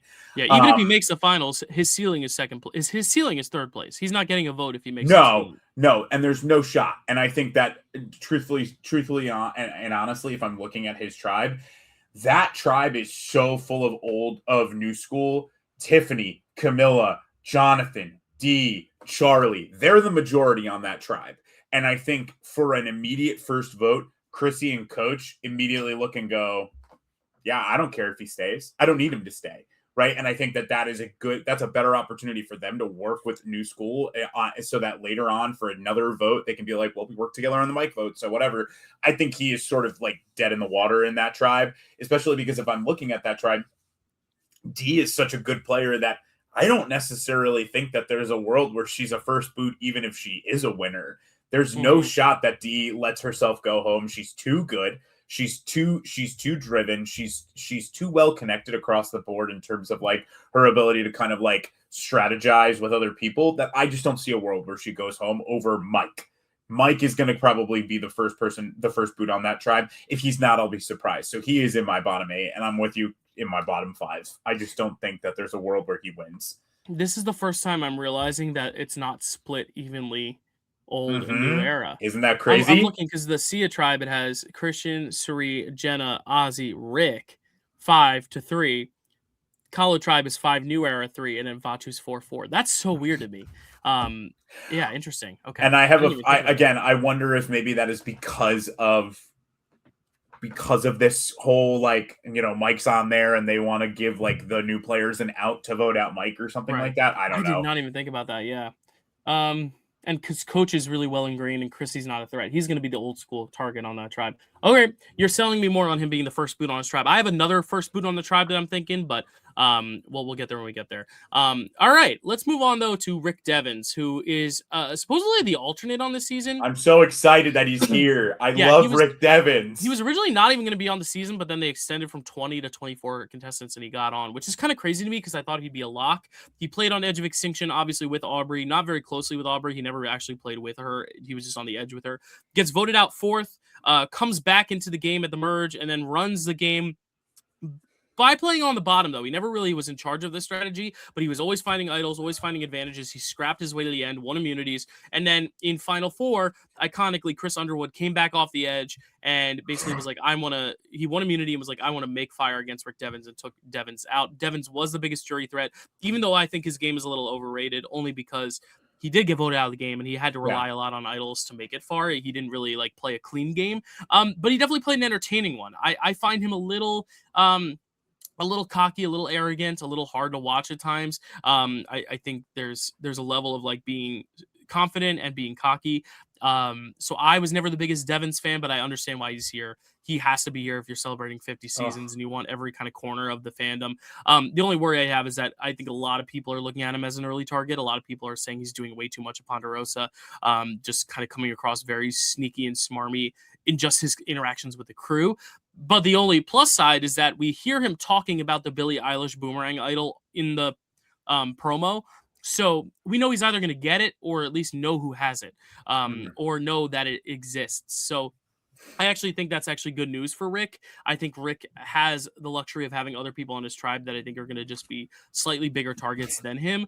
But I am keeping him in my bottom 8 only because I am not necessarily rooting for him, and I do think if he plays too hard out the gate, because he's like, I was an alternate, so I'm just going to play so hard, I'm going to play balls to the wall. I think there has to be a level of calm. You can play balls to the wall once you get to like final 8, 7, 6. I think right now it might be a little early to play that hard, that strong out the gate when you have Suri on your tribe, when you have Joe, Ozzy, Christian, these very kind of cool, calm, collected personalities. I'm interested to see how he'll react with Emily. I think Savannah he'll connect with really quickly because she's also a newscaster. So that's going to help. And then Jen is a wild card. I really don't know if he's going to fit in with his tribe or be like everyone's favorite. He has very high variance. So he's the top of my like bottom tier, if that makes sense. Love Devens. I'm thrilled he's here. I'm so excited that he's here. I love Rick Devens.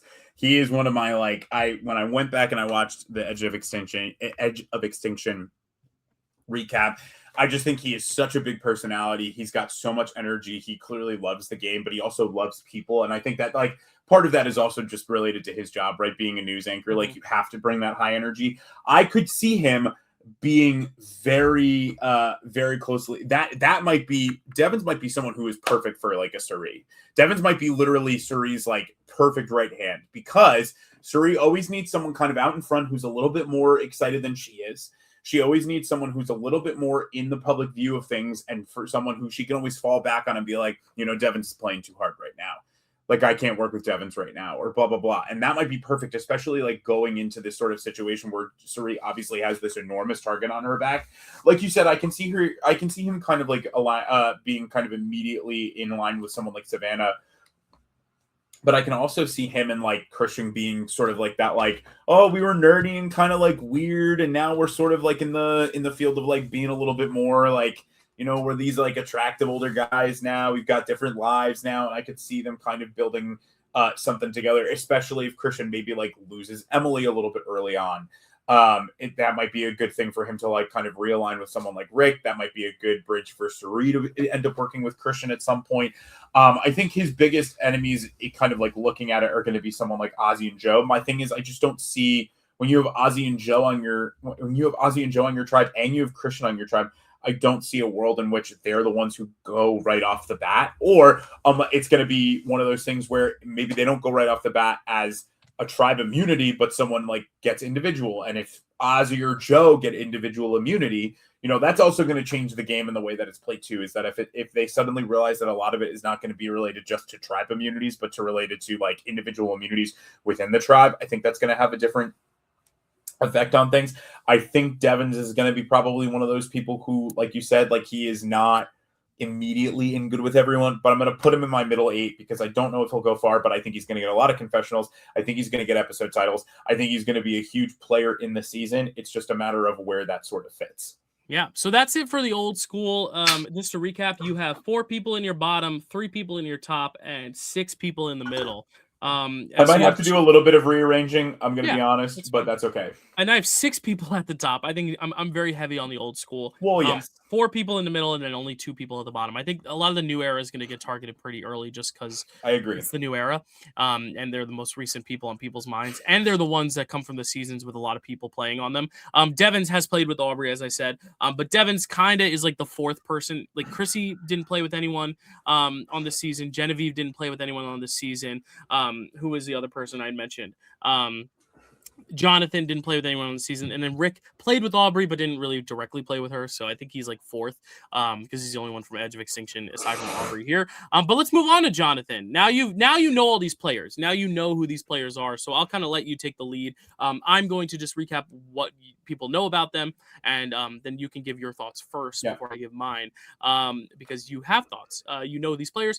Jonathan, there for challenges, gets a little bit of controversy when he kind of is against Mary and Andrea for playing a move based on race, has a bad look, but then acknowledges that he's getting hangry, gets really hangry, and then loses in fire making, which is not what you think he would go. Not what you thought would happen. Not what you thought at all. You thought he'd be like a mid-merge boot, just because he's big and hulking and strong, but he really doesn't win a ton of immunities. He's very much there for the tribal portion, and then was just kind of a loyal number to Mike and Omar and Lindsay, and then ultimately gets taken out from fire by Mike in Final Four, and then votes for Mike, I believe. I believe he's the only vote for Mike. He is the only vote for Mike. So, Zach, what are your thoughts on Jonathan? So odd to see no one back from 41, I will say. I thought just before we even get into it, I thought we would see Ricard. I thought we might see Shan. I honestly thought we might see Erica. We might see who else? I thought we might see Xander. I thought we might see Liana, kind of starting us out in this new era and like kind of being the like immediate moments of what's going on. I did not think Jonathan was going to be the one coming back and being the early part of the new era. He's the only one from the first 4 seasons. There's no 43 or 44. He's the only one. I mean, we heard that there was a possibility that Marianne was going to be back on. I'm shocked to not see her. I wonder if she maybe just was like, no, I'm good. I got my money and I got a good one. Apparently, Savannah and Rizzo replaced Marianne and Andy. So I'm wondering if maybe that's why we were expecting to get some more early era. I think Jonathan as a concept for the season makes a lot of sense. You have Ozzy, you have Coach, you have Colby. You're gonna need people to kind of fill in the mirrors to them. You have Jonathan, you have Joe. You have Kyle. You have these kind of like these guys who you see as the obvious. Everyone sort of has a mirror, I will say, to them for the most part. Not some people, not so much, but especially like your bigger guys with obvious competitive prowess. The big thing for Jonathan is honestly going to be whether or not he actively brings back the social game. Is he going to just play a loyal game again? Is he going to just rely on his challenge prowess? I can see Jonathan. He is in the middle for me, mainly because I think he makes it to the merge. And I sort of alluded to it earlier. The whole like Ozzy Joe, Coach, and I forget who my other, and then Jonathan being like that 4. When one of them loses, it's probably going to be a topic of conversation during the merge of like, well, we can't just let them win every single immunity. Yeah. But I don't necessarily. Jonathan's going to play a worse game, I think, than Ozzy or Joe will, and especially is going to play a worse game than Coach. So. I will just say one thing, Zach. Coach was never really a challenge guy. I mean, he was good at leading like alliances, and he was fine in challenges. It's just I would consider more. Like I said Coach. I meant Colby. I'm so sorry. No, just because I know you don't know Coach's game, but I think Coach is someone you would think because his name's Coach that he'd be really good at challenges. He's actually not that great. Yeah. And I did mean Colby. Colby with that kind of like initial like 5 immunity wins. But again, I can see a world where like Jonathan doesn't have as much social or strategic prowess as them. So he's great to keep around because again, you keep Jonathan around because if you keep Jonathan around, you can get out Joe. If you keep Jonathan around, you Yeah. can get out Ozzy. If you keep Jonathan around, you can get out Colby. But then at a certain point, you're going to have to get rid of Jonathan because he's just going to win everything except for fire, apparently, right? Because he's your big guy, but you might have other people who it's not always about strength. Sometimes it's about just like prowess. Again, how does Jonathan stem up against someone like Christian? Probably not very well because Jonathan is not going to be able to outsmart Christian. Jonathan is not going to be able to outsmart Suri. Jonathan's not really even going to be able to outsmart Charlie, right? Like he's not going to be that kind of person. But again, I don't see a world in which you get rid of him pre-merge because why would you get rid of your Braun? Why would you get rid of your Braun going into a season that has so much? Like again, if you go into a swap and the swap tribe if you have it's two tribes for whatever reason, and the other tribe has Joe, Ozzy, Kyle, Colby, why would you get rid of Jonathan? He's the only shot you have at maybe not going back to tribal. So I don't see him ever leaving prior to, but I can't imagine that he's there for very long in the merge, depending on how things go. Yeah, I'm same with you. Like I think he's a lock to make the merge, but then I just see them taking him out because they think he's going to be tough in Yeah. challenges. But honestly, if I'm out there, as much as it's bad TV, I want Jonathan to be my number one, and I want to just drag him along because 100%. I think there are very few people that would get 0 votes no matter what. He might not even get 0 votes because I could see like someone like Stephanie voting for him. I could see Colby, Ozzy. Actually, I think this is the best cast for him to potentially even win, just because there are going to be people who are going to honor challenge, strength, and loyalty. But I think the people who have 0 shot at winning, even if they make it to the end, are Mike White and then probably Jonathan. That's probably it. Like I honestly think everyone else has at least everybody else has an ability, like some ability to win. I don't think he has a chance to win. Which is why I would drag him along. But I think he's gonna get mid merge, maybe early merge even. Just kind of around the 10th, 11th, 12th place. I even have him 13, I think. But I think they're gonna merge a little earlier. I think it's gonna be like a 14 person merge. So I have him going out right at the top of the merge. But we have to now talk about Miss Flippin, Miss Emily Flippin. Never been so wrong about someone in my life. I know. We were very down on her preseason, and justifiably so, she would even admit. And then she had one of the best Blossom arcs of anyone we've seen. The only thing is she is like, screw that arc. I want to play like I'm going to play, and I'm going to be honest and abrasive and loud and blunt. And I don't know if that's her best strategy. I'm a little worried that like it's definitely not. Yeah, that's why she's in my bottom. If I'm being completely the reason I made a face when you said that is because I thought I was gonna have the hot take of having her in my bottom 8, but I think we are in the same page. Just because I worry that she's also not the best in challenges, so I don't really know what she offers challenge wise. My worry is that people just see her and she kind of comes back as the old Emily. I think she could again have an arc like she did. My only worry is that they might not give her the chance to have that arc, and if she comes into the game like she did last time, I think you need some time to crack to just crack the shell with Emily. And if they're going 2 tribes to tribal every single episode, like I'm worried it's going to be hard for her to make the growth. That's why, and I was saying when talking about Christian, especially if they have a friendship, right? The way that she gets that arc is if she is with Christian and he goes like, you're too much right now. There is a world where she goes, okay, I have to turn it off. I have to just do what I have to do what I knew I had to do. I was going to try and play this way, but you know what? I'm not. But again, if I'm looking at here, right? If I'm looking at it between, are you going to get rid of Joe? Are you going to get rid of Ozzy? I guess maybe the only people you get rid of in that first tribe, really, if I'm looking at it, are Savannah, Devins, and Emily. And maybe Jenna if she goes hard for Suri, but right, maybe. But I think there's a world where like Emily could also very much be an Izzy from Big Brother with Suri, right? Where it's like, I'm going to take you, and you and I are going to be this, and you're going to keep your mouth shut about it, and we're going to do some stuff. And I could 100% see that happening. I could 100% see her doing that. The problem is, I don't know if Emily is willing to be someone's pawn in a game because again, we've been wrong about her before. We thought Emily was going to go pretty much immediately on 45. We thought, and she makes it all the way to 7, right? There is a world in which Emily Flippin does her Emily Flippin, and we see a whole complete arc for her again. I just think if she's coming in and doing old Emily, it's not going to work because nobody's going to wait for new Emily. Everyone's going to be like, I'm sorry, it worked last time. It's not working this time. Especially like The only person I know who definitely went home and did their homework is Suri. There's no shot Suri went on to this season without knowing every single thing about every single person that she's about to play with. She knows who everyone is. She knows how they played. She knows how it worked. If she sees Emily and Emily is doing her old thing and she does not immediately stick to the Suri, she's going to try and get her out. The only world, I think, in which Emily survives a first tribal is if they get rid of Savannah because they find out that she's the immediate first winner. And even then, like, I mean, I can see a world where that first vote is between Savannah and Emily, and there is not necessarily a world where Savannah doesn't turn that around on its head.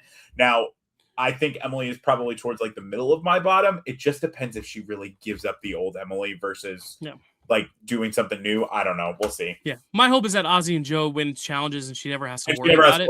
But I do think I agree. I think Savannah's the easy first boot, but then after that, if Devon's is a more big asset for your challenge, if he has an idol and you're worried about him, if Jenna's able to smooth things over with Suri, the only thing is I could see Suri scooping her up, like you said. So I definitely think there's upside to Emily to get deep in this game.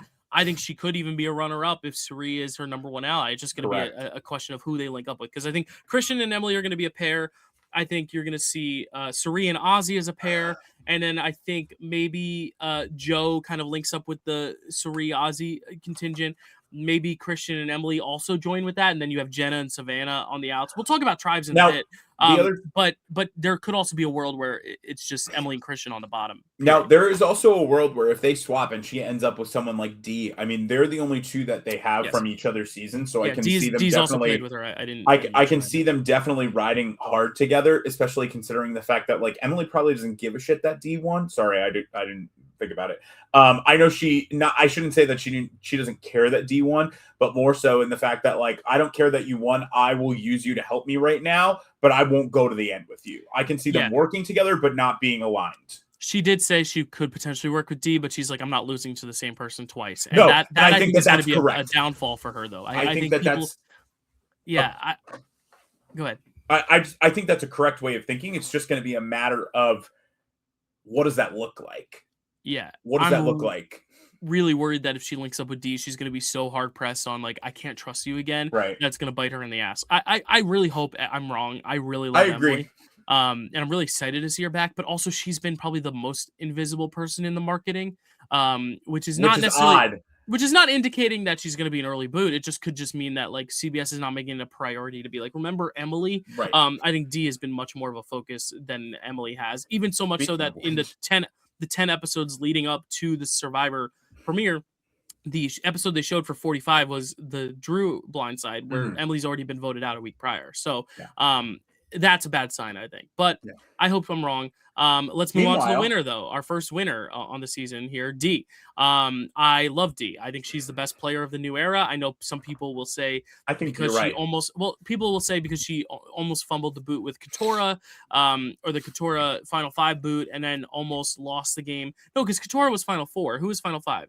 Was it Julie? Yeah, Julie. There was like she like almost fumbled the bag and almost went home on her own vote because she couldn't vote for Julie, and then at the end almost lost to Austin. But I don't think almost losing to Austin makes her a bad player. I just think she knew how to still secure the win despite being with someone so likable as Austin, and she always knew that she had something over Austin in the fact that she pulled a fast one on Austin to get out Emily to use Julie's idol. So I really do think D is my favorite player of the new era, the best player, not my favorite. My favorite's coming up. The best player of the new era, and I think the best winner of the new era.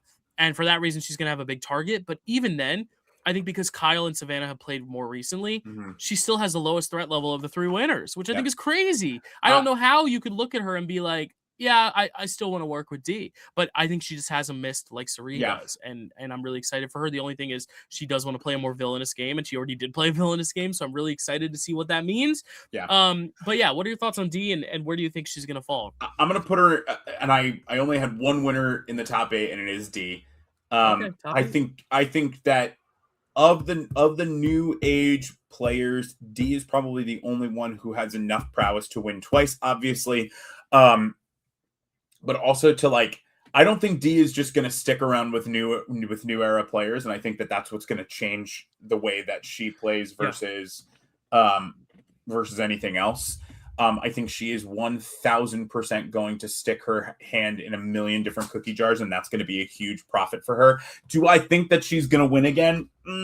Probably not. I don't think she's probably going to win again. I But don't I think do any think winners are winning again. no, I don't think so either. But I think she's going to be a threat for a long time, and it's going to be one of those things where D, I think, is going to have the ability. I think she might have actually a harder time with the new era players getting footing with them because they know how good of a player she is, especially when you're ending up on a tribe with someone like Camilla and someone like Tiffany, who both have like enough of a read on the situation to be like, you make me nervous, right? Yeah, That Charlie I can, too. and Charlie, I can see a world in which, especially someone like Charlie who has, and especially Camilla and Charlie, honestly, who both lose because of their choices of who they're with or who they work with. I don't think they're necessarily going to want to find themselves closely aligned with the winner, but I don't think that'll matter because again, I look at D as someone who can find themselves in with someone like Aubrey, someone like even Chrissy or Angelina, and say like, hey, listen, I'm not necessarily all alone here, but I'm not feeling good with who I'm with. And I would love the opportunity to work with people who I think like want to play like a pretty hard game.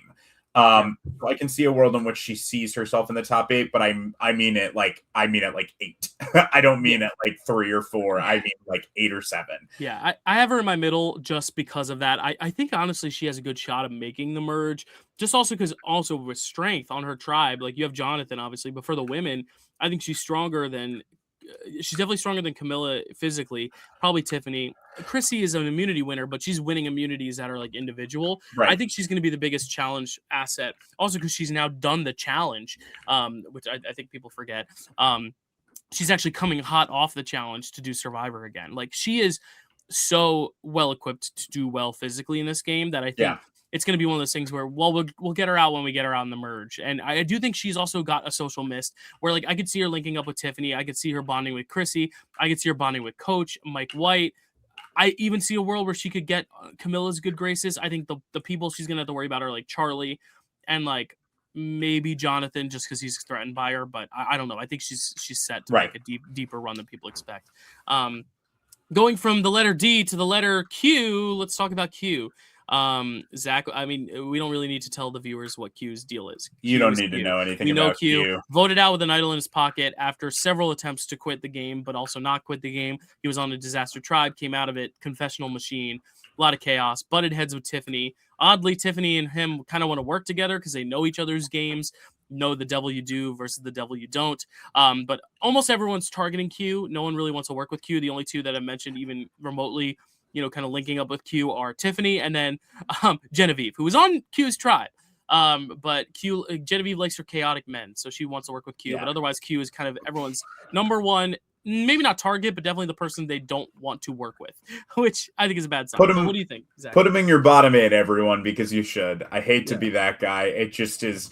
Q thrives on chaos, and in a new season of Survivor where chaos is expected but not necessarily known where it's going to come from, it's a useful tool.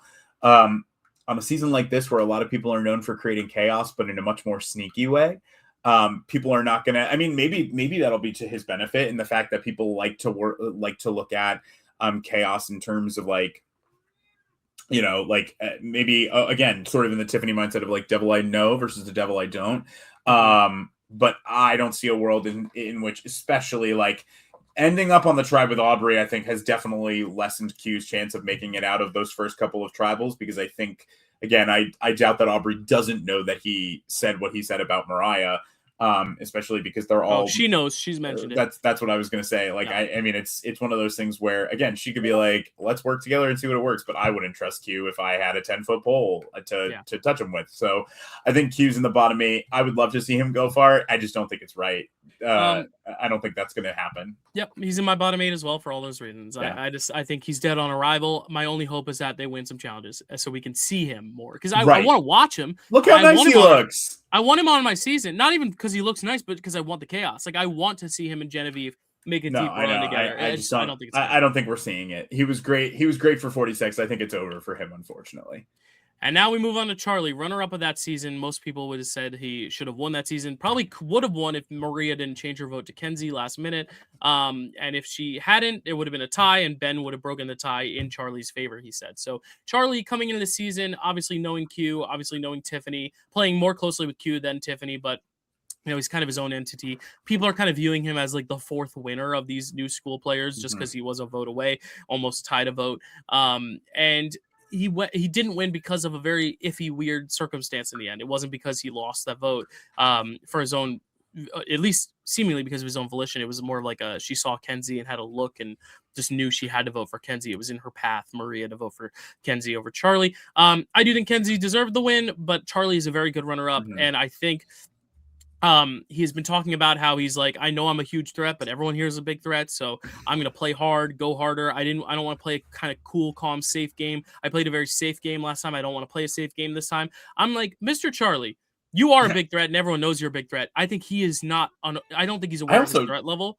I don't think he played a safe game either. I think that's the crazy thing. I don't think he did play a very meticulous, like calculated game in a way that, like, I think he was in so much control that he kind of wants to kind of let the reins loose a little bit. But the problem is everyone else is clocking it. Everyone else knows how scary Charlie is. I don't think Charlie understands how many people are looking at him, and I think it's going to be his Achilles heel. And I think the worst part of it is that he is on a tribe with D, who already doesn't really trust him. I don't think Jonathan wants him around for much longer. Coach is definitely a friend of Charlie, which is good. But I think also recency, his season is still fresh in people's minds. Well, and he's also sitting on a tribe with Tiffany, which is the hard part. Like, Tiffany and him don't necessarily have bad blood, but Tiffany knows Charlie's game better than anybody else on that tribe because she played it, she understood it. Did Tiffany vote for him? I can't remember. No, she voted for Kenzie. And I think that is also both to their detriments, because Tiffany is probably looking at Charlie and thinking he knows that I didn't vote for him, and he probably is upset about it. And Charlie may or may not be actually upset about it, but it doesn't really matter at the end of the day, right? Like, it's going to be one of those things that, if we're looking at the tribes, because we've got 3, 6, 8 people on a tribe. I mean, there's going to be a 4 on it could be a 4 on Charlie's side, 4 on Tiffany's side. It doesn't really matter. But that's one of those situations in which I think it'll be interesting if, like, Tiffany decides to either go along with Charlie or go along with D, because again, it's sort of a devil you know versus you devil you don't. I know we've said that a couple of different times, but do you want to vote for the winner, or do you want to vote for the people? Do you want to vote against the winner, or do you want to vote against the guy who almost won, but he lost because of you? Like, it's just going to come down to that. But I agree with you. I don't think Charlie quite understands how big of a threat he actually is. We'll see if he's seeing red this season for Tiffany.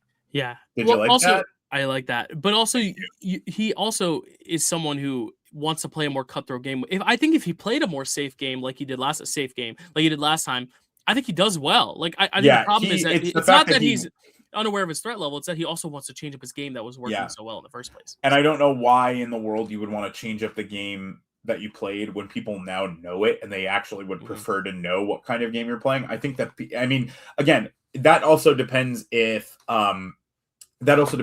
wants to, if he wants to pretend like he's playing the same game and then actually play a secret cutthroat game. It's going to depend. I think the problem for him is that no matter what he does, they're going to think that he's being sneaky. And that's just going to be an immediate thought. Put him in the bottom 8. Put him in the bottom 8. Unfortunately, everyone, sad to see him go. The good news, though, is that he does have Mike White, who is a huge target on his tribe. I think Camilla's a huge target on his tribe. I think D is a huge target. So I think the people who the problem is, though, Tiffany, Jonathan, and Coach and Chrissy are threats to no one. So he's already in the bottom half of threats. And then between those threats, I think Camilla and Coach could have a bond. I think Charlie and Coach could have a bond. I think D and Coach, or D and Tiffany. The problem is Tiffany doesn't really want to work with Charlie already. She said it. And if Mike White's gone and they lose again, I don't know. I think there's still another more obvious first boot on that tribe, which we'll get to, but maybe I've been misreading things. We'll see. But let's move on to Tiffany, who I think is probably the biggest favorite to win based on how these seasons go, and the fact that like if you are the kind of WTF pick on the board, you usually win. Like no one understood why Parvati was on here, Fans vs Favorites. She wins. No one understood why Amber was on All Stars. Amber Nobody wins. understands why Tiffany's on 50. She might win. 100%. And no one knew that. No one knew why Sarah Lucino was on a Game Changer. She wins. So the only time that someone came into an all returnee season with some sort of target was Tony, and he ended up winning. But that was a winner season where everyone's a winner. I think Tiffany is perfectly positioned to go deep in the season. I have her as a lock for the top 8. I don't really see a world where she goes early, just because why would you get rid of her early unless she's swapped on a tribe with Q, or if Charlie gets a scent that she's dangerous. I really don't know why you would get rid of Tiffany early. The only problem is I think because she is kind of the person on the board who everyone's kind of like, wait, okay, she didn't really make it very deep in her season. She got like 8th or 9th place, right? I was like, she didn't make it so deep. She's not this returning player. She didn't win. I think people think they cast her to be on a season with Q, but there's a chance she doesn't even see Q because Q goes out before they swap. Right. And even if they see each other across the mats, she says she wants to work with Q more, or Q wants to work with her because, frenemy, keep your enemies close, friends close, enemies closer. So I don't even think CBS is getting what they want out of Tiff in that sense. I think Tiff has the potential, though, to become a legend on the season to surprise people. But she didn't really. Her pregame interviews are kind of one of the more forgettable packages, just because I just think so many other people have so many legacies to talk about that she has the least amount of legacy, which is good. She's the most underestimated going in. I think that's going to be a big benefit for her. Yes. I have her in the top 8. Jersey girl, shout out again. We loved Tiffany too. One of the big things about Tiffany that I remember from 46 is that Tiffany actually was not playing a bad game. It was just that she was in the wrong place at the right times, right? And just a lot of it kept being like she was hitting a wall here, she'd re-navigate, hit another wall, re-navigate, hit another wall. There was a world where Tiffany in one like perfect situation probably goes even deeper in the game and is probably a pretty good contender to win, especially because her and Kinsey were pretty well in with one another, considering that they had played together, they knew what they were doing. It was good to see her.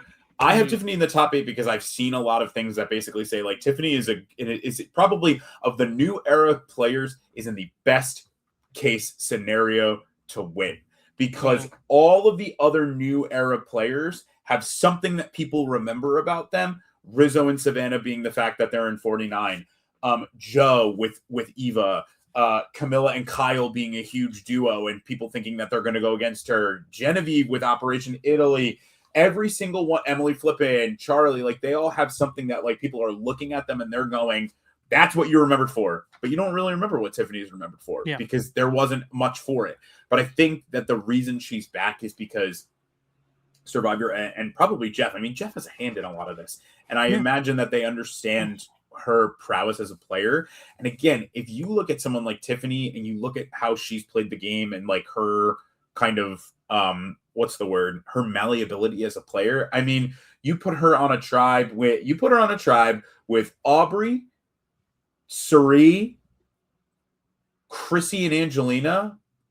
That is a great alliance. And it's not something that some of them haven't done before. And again, you look at that, Tiffany is not the threat in an alliance that looks like that. Like she is, Aubrey and Suri are the threats, followed right behind by Angelina and Chrissy. They've all touched Final 4 or Final 5. The rest of them have, she's the only one who hasn't.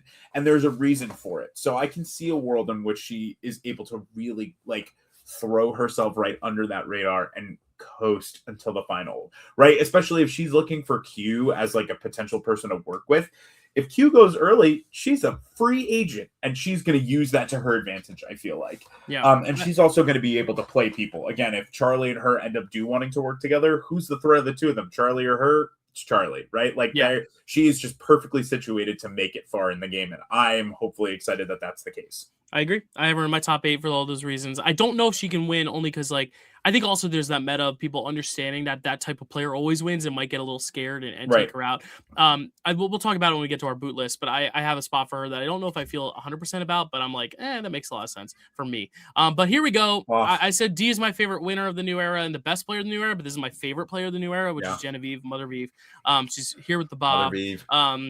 I'm really excited for her. I'm worried. The biggest plus and minus for her is simultaneously the fact that she has no one else from 47 on. Andy got cut last minute for Rizzo. So she's either going to have the luxury of being on an island and being a free agent that people can scoop up, or she's going to be an easy boot because she's not connected and everyone can just easily get her out because she's a threat. I could see either one. That's why I put her smack dab in my middle 8. Middle of as the road much is as correct. When I looked at her preseason originally, I said Angelina's my old school winner pick and Genevieve's my new school winner pick, just because I also want it to happen so badly, and because I think she actually has the ability to get out of being on the bottom. She's done it so many times. Yeah. My only worry is that it's going to be harder to do it on this cast than it was for 47 cast, because this cast is stacked. Yeah. And well connected. And she's played recently enough that people know she's a dangerous player. But I also think because she didn't win, she got 5th place. I think that also helps her a little bit too, because it's like, well, she didn't win. Like, so, and she very clearly didn't practice fire, she said. So I'm hoping there's a world where she gets dragged along and ends up being our fire-making loser, just so I can see her on my screen all season. But she's my crush on the season. But she is middle 8 for me. Sadly, she's middle 8 for me too. I just think that Genevieve is probably one of the most underrated players of the new, and underrated in the fact that, like, from her season, it's not that you don't remember anything, but, you know, Genevieve had Operation Italy, and then it wasn't that she was invisible. It just became that we were focusing on so many other things. Who won 47? Yeah. Why can't I remember? Rachel. And especially given the fact that, like, Rachel had such an underdog story in that season. She went from almost being nowhere in the edit to suddenly, she was popping up everywhere. Operation Italy happens, and then it really becomes focused in on what is Rachel doing and how does she navigate through the game. I wonder if people will think of Operation Italy as a detriment to Genevieve's game, or if they'll think of it as a reason to work with her, because obviously she's able to pull off this move. But then you're obviously, again, if you yourself are a pretty good strategist, you're going to be able to kind of look at it from a certain angle and go like, well, I mean, I could just blame it on her because that would be obvious. But I don't know. We'll have to see. I love Genevieve. I'm thrilled that she's here. I said it before. It's going to depend on whether or not her being alone is a good thing or a bad thing. It's just going to depend on those first couple of episodes. Yeah, and she's on a chaos tribe that I could see very well just being like, all right, we're the even keel people. Let's get out Angelina, Rizzo, and Q because they're chaos, and Kyle because he's a winner, and then all of a sudden you're in an alliance with Aubrey, Steph, and Colby. It's just I don't really see her wanting to also work with like Steph and Colby. I think she wants to align with the chaotic players, which could be a backfire for her, because if she's like, I want to stick out for Q, then people might be like, well, let's get her out instead of Q because Q's better in challenges than she is. But I see a world where she's our first boot or our winner. Like, I really could see a high ceiling, low floor for her. But speaking of winner, we got Kyle. We're going to have Kyle and then our other 248 players. Fresh off the win, working with Camilla in a tight alliance, also having an alliance with Joe and Shaheen. That 5 kind of ran the game with Eva as well. And he had a dominant win. I would say if D is not the best winner of the new era, it's probably Kyle in terms of his game. I think he had a lot of help, but I think he positioned himself perfectly in that contingent. I think he's going to be the guy who is helping them in challenges the most, which is going to help a lot for him on his tribe. I think of all the winners, I think he is probably best positioned on his tribe just because they need him. Whereas I think D and Savannah, they don't need them on their tribes. I think D is best positioned socially on her tribe. But I think he's the best positioned physically on his. I think Savannah's poorly positioned and sadly horribly positioned. Will probably be out early. But I love Kyle. I hope he, for the sake of Camilla, I hope he goes early. Because I think the two of them being out there together, one of them is going to have to fall early. And my only worry is that because he's needed in challenges, they're not going to vote him out, and they're going to kind of force the blue tribe's hand in voting out Camilla, which is my biggest fear. I think one of them is going to have to be an early boot, one of the first few boots, if not the first boot of their tribe. And I think because his tribe has so many chaotic players like Q, Angelina, Rizzo, I think he's going to be able to skate by easier than Camilla will be on hers. It sucks that we're talking about both of them at the same time. But, what do you think of Kyle? I mean, I think I have Kyle in my bottom 8 because I just think that if you're looking at him versus Camilla, Camilla is not going to go as early because Camilla is not the winner of the season. If you're getting rid of Kyle or you're getting rid of Camilla, you're going to get rid of the one who already won because no one needs to win twice, especially on a season that is not winners at war. So I unfortunately do think that Kyle is probably an early lock to leave, but I think we're going to get a lot of gameplay out of Kyle early because, again, if they go to tribal, he is going to have to be a part of whatever's going on to save himself. And I just would rather, again, this is horrible of me, but I think I would just rather see, Kyle win over Camilla, I think I would rather see Camilla win over Kyle or Camilla stay over Kyle because Camilla is the winner of that season if she cuts Kyle. If Right. she cuts Kyle or he leaves at 4, she still wins. And that's not just because of Joe and Evo, but because they were pulling a lot of stuff together. But Camilla had a huge hand in the strategy of all of that. Yeah. And I think that if they're at Final Tribal Council together, it's a real. I think she knows that probably if they're there together, she Yeah. probably loses still, because Kyle is probably able to outspeak her, or out convince her. But I think one of the big things is playing to kind of both. And I don't know if you're going to bring up Camilla next, because we can talk about the both of them I at think the we should same skip time. to Camilla next. Okay. Yeah, after this. Yeah. Because I was going to say, I think the truth of the matter is, I mean, we're going to talk about all three of them at the same time. Given the fact that she has Joe there as well, it's going to be hard for her to not have to work against the idea that Joe is probably playing up the idea that Kyle and Camilla are there together.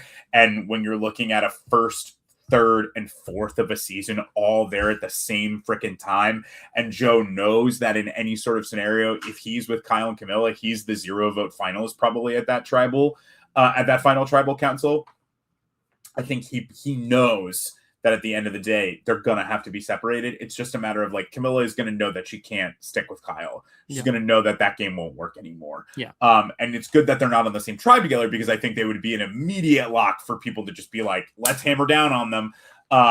Especially when you have someone like Charlie and Tiffany on the same tribe starting together. They weren't allies, but they were on the same season. You have someone from 48 on every tribe, and that's great to a certain degree.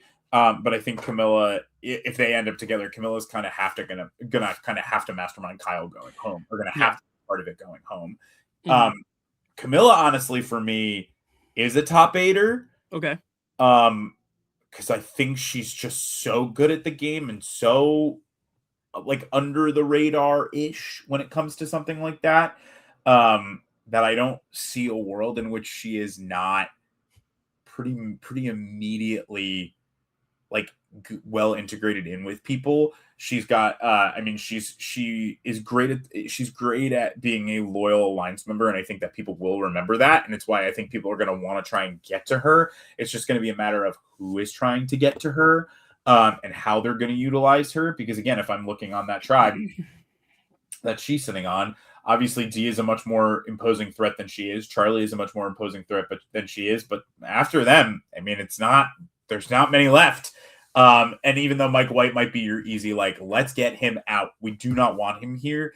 If they go back again and they get rid of Dee, or they get rid of Charlie, I mean, the other thing is, I think her worst case scenario is if they stay on that tribe long enough where both Charlie leave and Mike White leave, because then it's down to her and Dee, and then it becomes a question of, well, do we want to get out the winner, or do we want to get out the person who might have won if she had sat out a final tribal count? Yeah. And I think Dee's better in challenges. Camilla's great in puzzles, but they can get puzzles from Chrissy. They can get puzzles from anyone. It doesn't even Charlie. really matter. So she's still a top 8, because I think that if she maneuvers correctly, I think she does well, but it's going to be a really tough uphill battle. I actually have Kyle in my middle 8, because I think that tribe just needs him for strength. I think it's gonna kind of be like, and I know you didn't watch it, but All Stars, where they needed to take Ethan and Colby at least a little farther in the game, and then cut them because they needed them for challenges, and then, like, cut them right before the merge. I think Kyle gets cut right before the merge. He's in my middle 8, like, last boot before the merge type deal. Camilla, though, is who I think is the easy boot on blue if they go. I have Camilla in my bottom, actually. I think this is probably our biggest disparity, only because if I'm looking at it, Kyle's needed for challenges. If they don't boot Kyle and Camilla's sitting there in tribal council, they're going to say, we can't allow them to get to a swap together, especially with Joe also there. Right.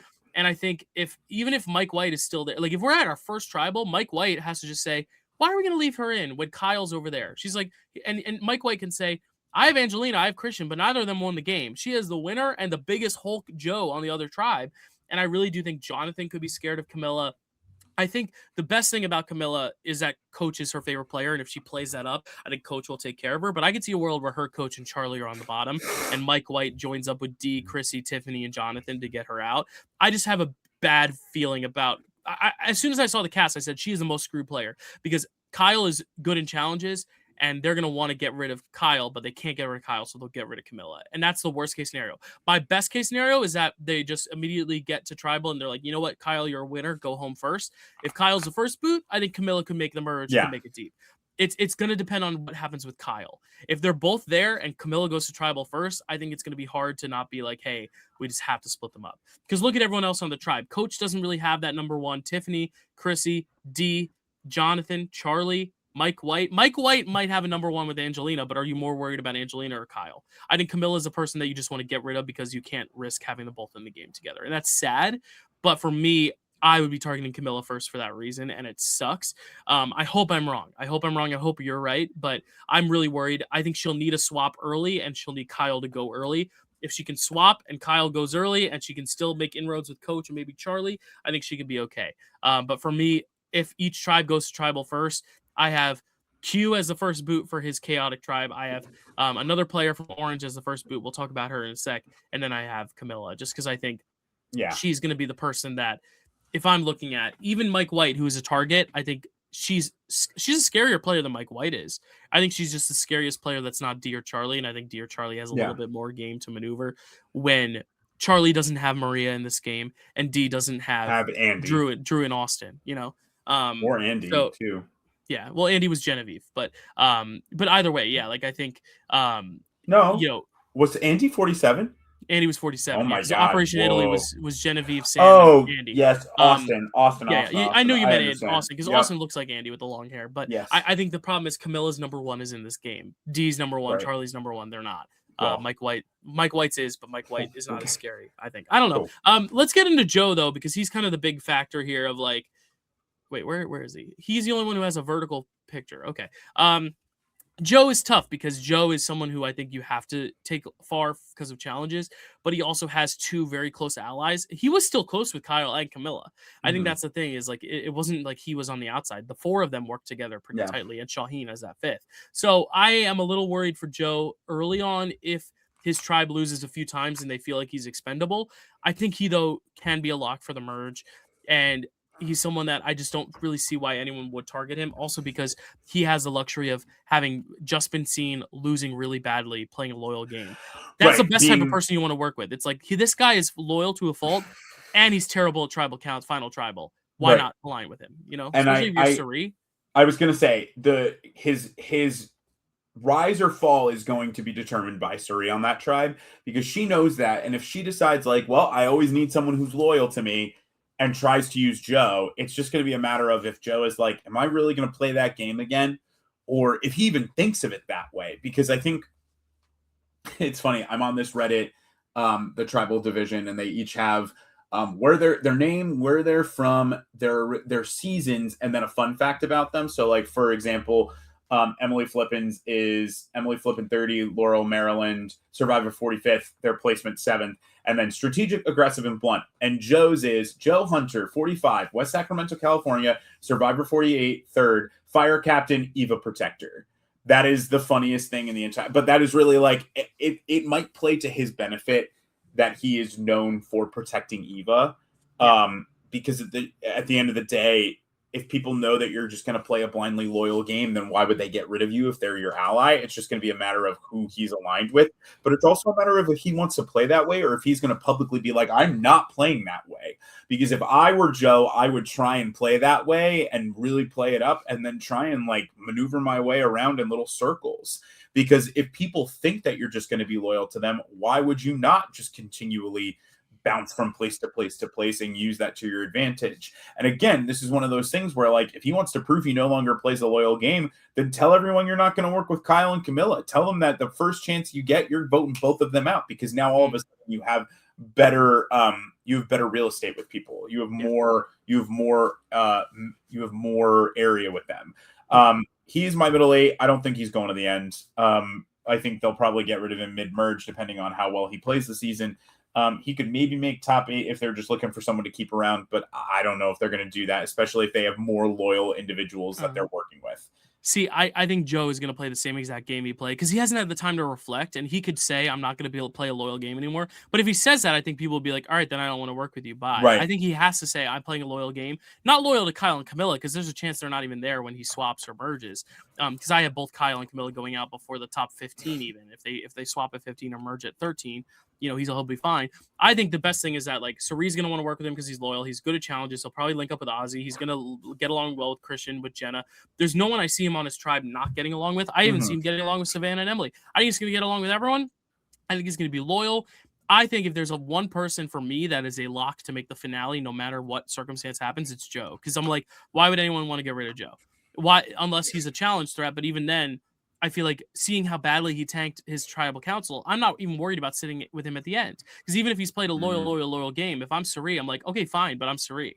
I really think he could be someone who's even a lock for Final 3. I'm not going to go that far just because I think there's a world where they cut him before he even has a chance to win fire or build fire or win immunity. So I'm high on Joe this season. He's in my top 8. I'm high on Joe going deep just because, not because I want it to happen. I like Joe. I don't think he's the best TV. I think next to Charlie and Stephanie, he's probably the most boring choice for me to be here. But I still think he's going to be very well equipped to go deep in the season, especially given his starting tribe. Right. Let's move on to the 49 players now. Let's start with Savannah, who we've kind of hinted at is probably screwed on this season. We know she watches the show. We know she watches the show, so we love you, Savannah. Hi, Savannah. Love you. But sadly, I don't think you have a shot. Sadly, I think just on her tribe too. Her tribe, they don't know that the one piece of information that'll help her is that she broke the immunity win record for women. But if they don't know that, they're not even going to look at her as a challenge strength to get around. Like, I think they're just going to look at her as like, oh, she won the game, let's get her out, or she's a threat, let's get her out. And I hate that for her, but I think she's kind of the easy first boot on her tribe if they go. She is a winner, though, and I think we have to give credit to the fact that these winners can get themselves out of a sticky situation. It's true. So, but I'm worried she's just too new, and I don't think know her game. I think the thing, just an agreement. Savannah, love you. Thanks for talking to me on TikTok. I appreciated every second of it, and I hope we get to talk more at some point soon. I think the biggest thing for her is that just like it is literally, we know that she just won, and they don't know how. And the thing is, like, that is more scary because why would you have her stick around to find out? Like, there is zero reason to keep Savannah around unless she becomes an asset for you. And again, I think her main, I think her main, main asset is the fact that, her main stroke of luck is that she's on a tribe that's just stacked in terms of competition threats, including herself. So there is a high likelihood that she won't even go to tribal council right off the bat. True. But I mean, like, if she does, it is going to be very difficult for anyone. But I mean, like, it's probably her, Emily, and I don't know why you would keep the winner over 7th place. Right. Especially when the idea is like, it's not an all winner season. There's no reason you need to be here. What are we waiting for? Like, why are we going to keep her around? She's in the bottom for me because of that. It's not because I don't think she is a good enough player to get herself out of things. I just don't know how she's going to maneuver getting around the fact that she's a winner and they don't know how they did it. Yeah. They don't know how she did it. And here's the thing. If they even knew how she did it, I think she'd be okay because she played a game that was very reliant on idols and also just like a challenge wins, where that's not the type of game that you're necessarily nervous by. You're nervous about Dee, who ran that tribe like the Navy. You're worried about Kyle, who slipped through without any blood on his hands, yet still getting all the blood on his hands. Savannah scrapped from the bottom, and it's a fun win to watch, but it's the least threatening win of the 3. But because they don't know, she's the most threatening of the 3. That sucks for her. I think honestly, I get why she said yes. She has to. You don't get to say no. You don't get to say no. But it is sad because I do think if they had waited a little while, she could have actually had a really good return. But I'm worried because I think she just doesn't have a shot. Yeah, it's sad. Yeah. Which will bring us to Rizgod, who I also think, just because they don't know his game, as good as he may be, as fun as he may be, I don't think he has a shot either. I think he has. I think he actually has, if I'm being honest with you, I think he has less of a shot than Savannah, because I think when you win, knowing that she's the winner is at least a moment of like, well, we know why you're here. You just won. They need 3 winners. You're one of the 3. Great. Rizzo coming back is like, what did you do to get here? And I think that is even scarier than knowing that she's the winner, because it's like, well, you didn't win. I mean, he went out at 4th, so he loses fire. So it's like, oh, you lost fire. What happens if you're at the end? Now, they don't know that Savannah probably still beats Rizzo, but the vote count is much closer than it was with the actual final 3 on 49. And I think the truth is Rizzo sits in a situation where like I think the only thing that he has in his pocket is the fact that he's not Q. But even still, it's like, all right, well, I'm on. If they find out that he and Savannah were pretty much number ones and they were like this, well, why would we keep around the winner in her number one? They are severely. If they get rid of Q, they will be severely outnumbered as new era players. And if I'm Genevieve and I'm Kyle, and I'm the winner, I think, again, the only thing that Rizzo has after that is that he's not Kyle. He's not the winner. But I would say that the fact that they don't know why he's there or what he did in order to be, I mean, and he could play it off just as like, oh, well, I lost fire making and that's it. But it's like, yeah, dude, a lot of people lose fire making, but that doesn't mean that they deserve a spot on Survivor 50. Like, what did you do that you got off that? Yeah, Jonathan, Mike White. Who else who lost fire? Oh no, Mike White didn't lose fire. He won fire. Devins lost fire. You what's it called? You just sit there, you just finished, you voted for Savannah to win, and then you got pulled into a tent with Jeff Probst, and he was like, you're coming back, and you didn't say no. Why did he need you so bad? And maybe he can pull it off. Maybe he can pretend like, oh, it's because like I'm such a big personality or whatever. I don't think they're gonna fall for that. I think that they will. I think that especially like Aubrey and Colby and Angelina are gonna see that as like, we know how this works. We know why you're here. Yeah. You're here because you're important, and that's big. Yeah, because he could easily be like, no, it's my name. It's because I'm Rizgod. If he plays that up a lot, I think it'll help him a lot. He needs to play the fact that he was just the goofy character on his season. Right. He needs to do what he did in the beginning of the game of 49 again. He just has to try and repeat it. Yeah, he could just repeat his game and be fine. The only problem is, like everyone's gonna be like, why are you here? It's just the unknown. It's the idea of like, well, we didn't know what Russell was, and Russell killed all of us in Heroes vs. Villains. Right. Like, we can't have that happen again. And like you said, it's almost scarier having him here than Savannah, because Savannah won. She could have won by a very tame means, but you don't know why he's here. You don't know what makes him special when like Genevieve is here for a very cutthroat reason. Or you have an Emily growth arc. He could be Emily, he could be Genevieve. You don't know which one he is. Right. And just like looking at like his tribe, I think Kyle might not trust the Riz God. Colby and Stephanie surely won't. Genevieve probably won't. Aubrey probably won't. Angelina might. I really don't know who his ally is on that tribe. I'm a little worried for him. Also, you brought up fire-making losers. There's a lot of fire-making losers on this tribe, on this season. Camilla, Rizzo, Rick Devins, Jonathan. You have Suri twice. So you have a lot of fire-making losers on the season, which is very interesting. Aubrey won fire. And even though they're all fire-making losers, they all have something that accompanies it. It's not just you're a fire-making loser. It's like, oh, there was something else. There was something else that you did. So it's not, he can't play that up. He can't be like, oh, well, I'm a fire-making loser and that's why I'm here. No, dude. You definitely did something else, because no one is just here because they're a fire-making loser. Yeah. They're here because if they hadn't lost fire, something would have happened, or there was a reason that they were sent into fire over with somebody else. Like, we haven't forgotten. We know, we know how this works. Yeah. Well, what I want to do now that we talked about each one, we both have Rizzo in our bottom. Is that correct? That is correct. Yeah. I will say, Zach, you have 9 bottom, 9 middle, 6 top, but you can keep it that way because it's fine. You have your 6 contenders, and we'll rank it that way. When we go through our boot list. But I just want to pull up the tribes themselves just so we can talk about each tribe individually and just the dynamics real quick now that we've gone over the tribes. This will be quick. Looking at this Vatu tribe, I definitely think Stephanie and Colby are an obvious pair. I do think Genevieve, Aubrey, and Angelina can make something happen. Maybe link up with Colby and Stephanie. I think the people who are going to be on the bottom, I think they're just going to string Kyle along just because he's good at challenges. I think Q and Rizgod are the 2 glaring people on the bottom. Even Genevieve and Angelina, who I think people might not want to be quick to work with, I could see a world where they still work with them just because they're more even-keeled than Rizzo, who's unknown, and Q, who we know is chaotic. Right. Maybe they go Kyle first. I think they need Kyle for strength. But what do you think the dynamics of this tribe? How do you think they should? I mean, I think you just pretty much quickly said it. I mean, again, the only thing I can see is that maybe they want to get rid of Rizzo a little bit quicker, because I just don't think we'll be in these tribes for very long. Not with 26 days and 24 people. You need to be getting out. You need to be getting out a person a day, if not 2 or 3. So I can't imagine that we won't see a swap or individual immunities like pretty quickly. And again, like if we see something where it's the case of like, oh, it's an individual immunity tonight, and you know that could probably be in play. I could see them getting rid of Kyle first because it's like, well, if we're not going by, if it doesn't matter if we win as a tribe, let's get rid of the people who we don't want to keep in the game for very long. But I think that's I'm pretty much in line with what you said. I can't imagine that. Who is the first boot you think if this tribe goes to Q. tribal? Q. Me too. Yeah. Yeah. Okay, cool.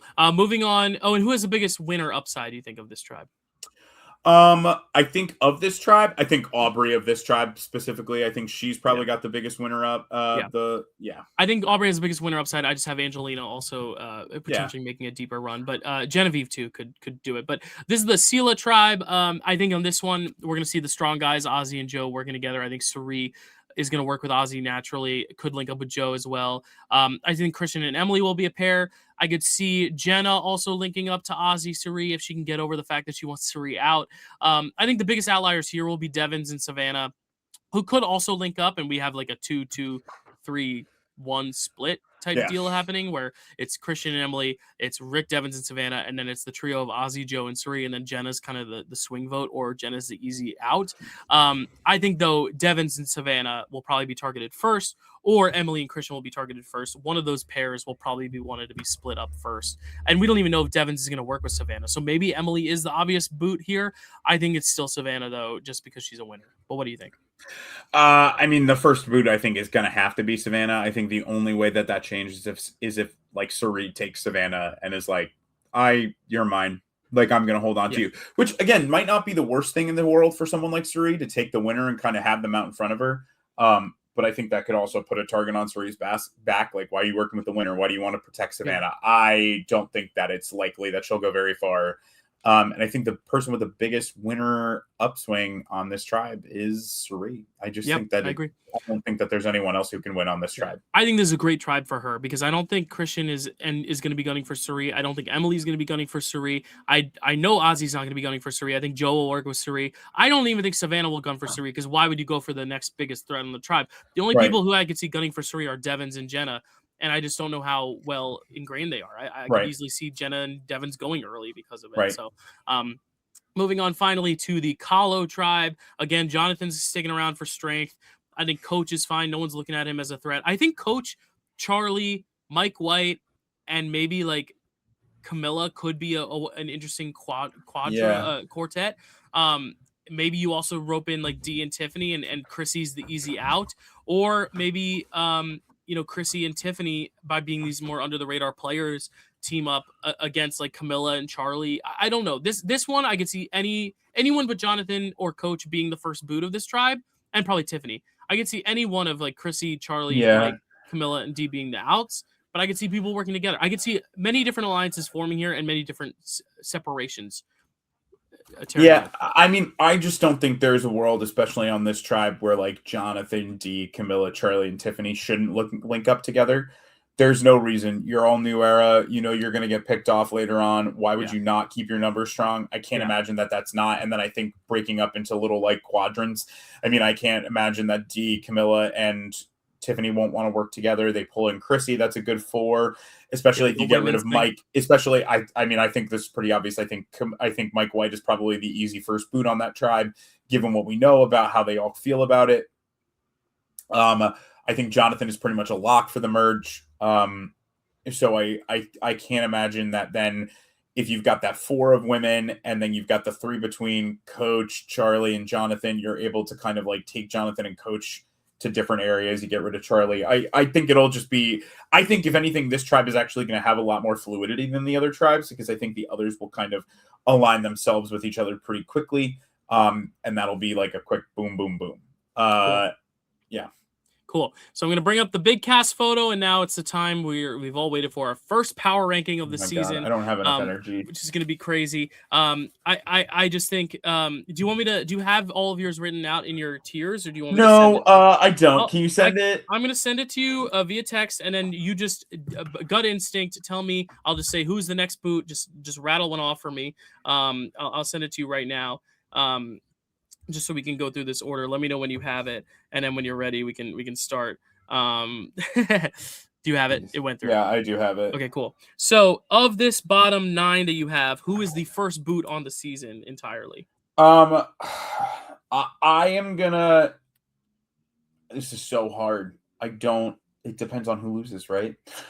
Yeah, I think all three. I have one of each tribe at the bottom just to Yeah, be I safe. mean that's what I'm gonna have too. I am just gonna say that Mike White is at the bottom. I think he just. Okay. I just think that Mike White is sitting duck. I Okay. don't think he's gonna have any Yeah. cushion for Do you want him. to I rattle think off the your other. bottom three? Your one Yeah, of I mean, each tribe. I think the bottom three are Mike White at the bottom, followed by Q, followed by Savannah. Those are my Okay. bottom three. Cool. I don't have anything too far off. I have Q at the bottom. I just think that tribe is the biggest Yeah, disaster. That tribe doesn't have Joe, Ozzy, or Jonathan, so I think they're gonna go to tribal the most until a swap. Then I have Savannah at 23, and then at 22, I actually sadly your girl Camilla, just because I'm worried that's that crazy. if Kyle is there over Q, I just think they're gonna take out Camilla just because they're worried about her. But what is gonna be your number 21? At 21, I'm probably gonna have. I'm gonna put Rizzo there Mm-hmm. if that That's tribe where I goes have back Rizzo to as well. tribal. Yeah, Rizzo's going back there. Yeah, I've Rizzo at 21 as well, just because I think if that tribe is the disaster tribe, I think they're gonna swap at 21 or 20, Yeah, um, but or even 18. But I think 21 or 20 is the move after an episode or two. If they swap, I think Rizzo's still in the position he was, where people just don't know his game. Savannah going out could help him, but I think it's just gonna be one of those things where like, I let's think just get it's him out when we can. And if that tribe keeps losing, I think he'll be the next boot on that tribe. Who's your number 20? Because this is where I have Mike White. I have him going around 20th. so for 20. If it's hard because if they swap, it's one thing, but if they don't swap, it's another. I'm gonna keep with my gut, and I'm gonna say Kyle goes around 20. Okay. Especially because I don't know if he has moved his way through what's going on yet. So I'm gonna Okay. say that Kyle probably sticks at 20. Cool. At 19, I'm putting Emily Flip in here. I think that if this is a swap, Yeah, I think she's a person that just needs time to get to know her. And I think if this is a season with a lot of swaps, I think Emily's actually going to be most yeah, hurt in a swap in the fact that most like hurted. she's going to be with a new group of people and like now you're going to start from scratch Yeah, again, which could help her, could hurt her. I hope she grows. But I'm just a little worried, especially with having Christian in the game as a tight ally, having D there. I want to see her outlast D this time, but I have Emily at 19. I'm just gonna join you there because that was Okay. who I was honestly between her and Kyle at 20, and I went with Kyle because of the winner Cool. edit, and I think that I think Okay. we're gonna see Kyle and Emily probably go back to Cool. back. Then between Steph, Angelina, and Charlie, who do you have at 18? At 18, I'm gonna stick with my gut and go Charlie. I think a lot of the I new do too. era is gonna disappear pretty quick, which is Yeah. sad. But I just don't imagine a world in which they're all able to. The bulk of them have to go for the last couple to survive, and I think that that's gonna be sort of the natural positioning of things. Yeah. Yeah, I have Charlie at 18 as well. I think he'll survive maybe a vote or two, but then he's just not aware of his threat level and Yeah, goes out kind of like Colby did on All Stars in a way. At 17, I'll finish my bottom 8 with Devins. I just think he's someone who maybe can make it a round or two because he might find an idol or something. But I just think the first chance you can get him without an idol, I think you have to get him just because also he's yeah. already causing some paranoia in Ponderosa. So I don't think Devins is long for the deep part of this game personally. But between Angelina and Stephanie, how are you rounding out your 17 and 16? I'm gonna put Stephanie at 17. I think if they swap, Stephanie's probably in a worse position, and Mhm. then Angelina is 16. Okay. I don't even know if I necessarily feel great about that. I think it's just going to be if they're swapped and they're away from each other. I mean, she's really going to need to end up with.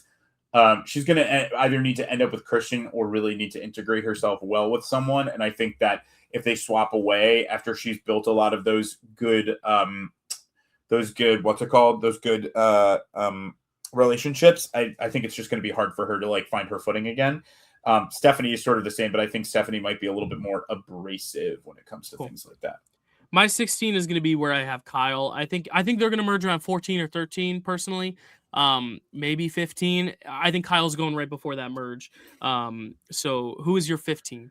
At 15, I think I'm going to put Jenna there. I think Jenna will probably be, we're not like at the merge, but I think that as we get closer to like, oh, the big threat's got to go, I think that people are going to want to get rid of Jenna, and that's going to be something that really kind of gets in people's ear, and I can see that being one of the reasons that she kind of disappears.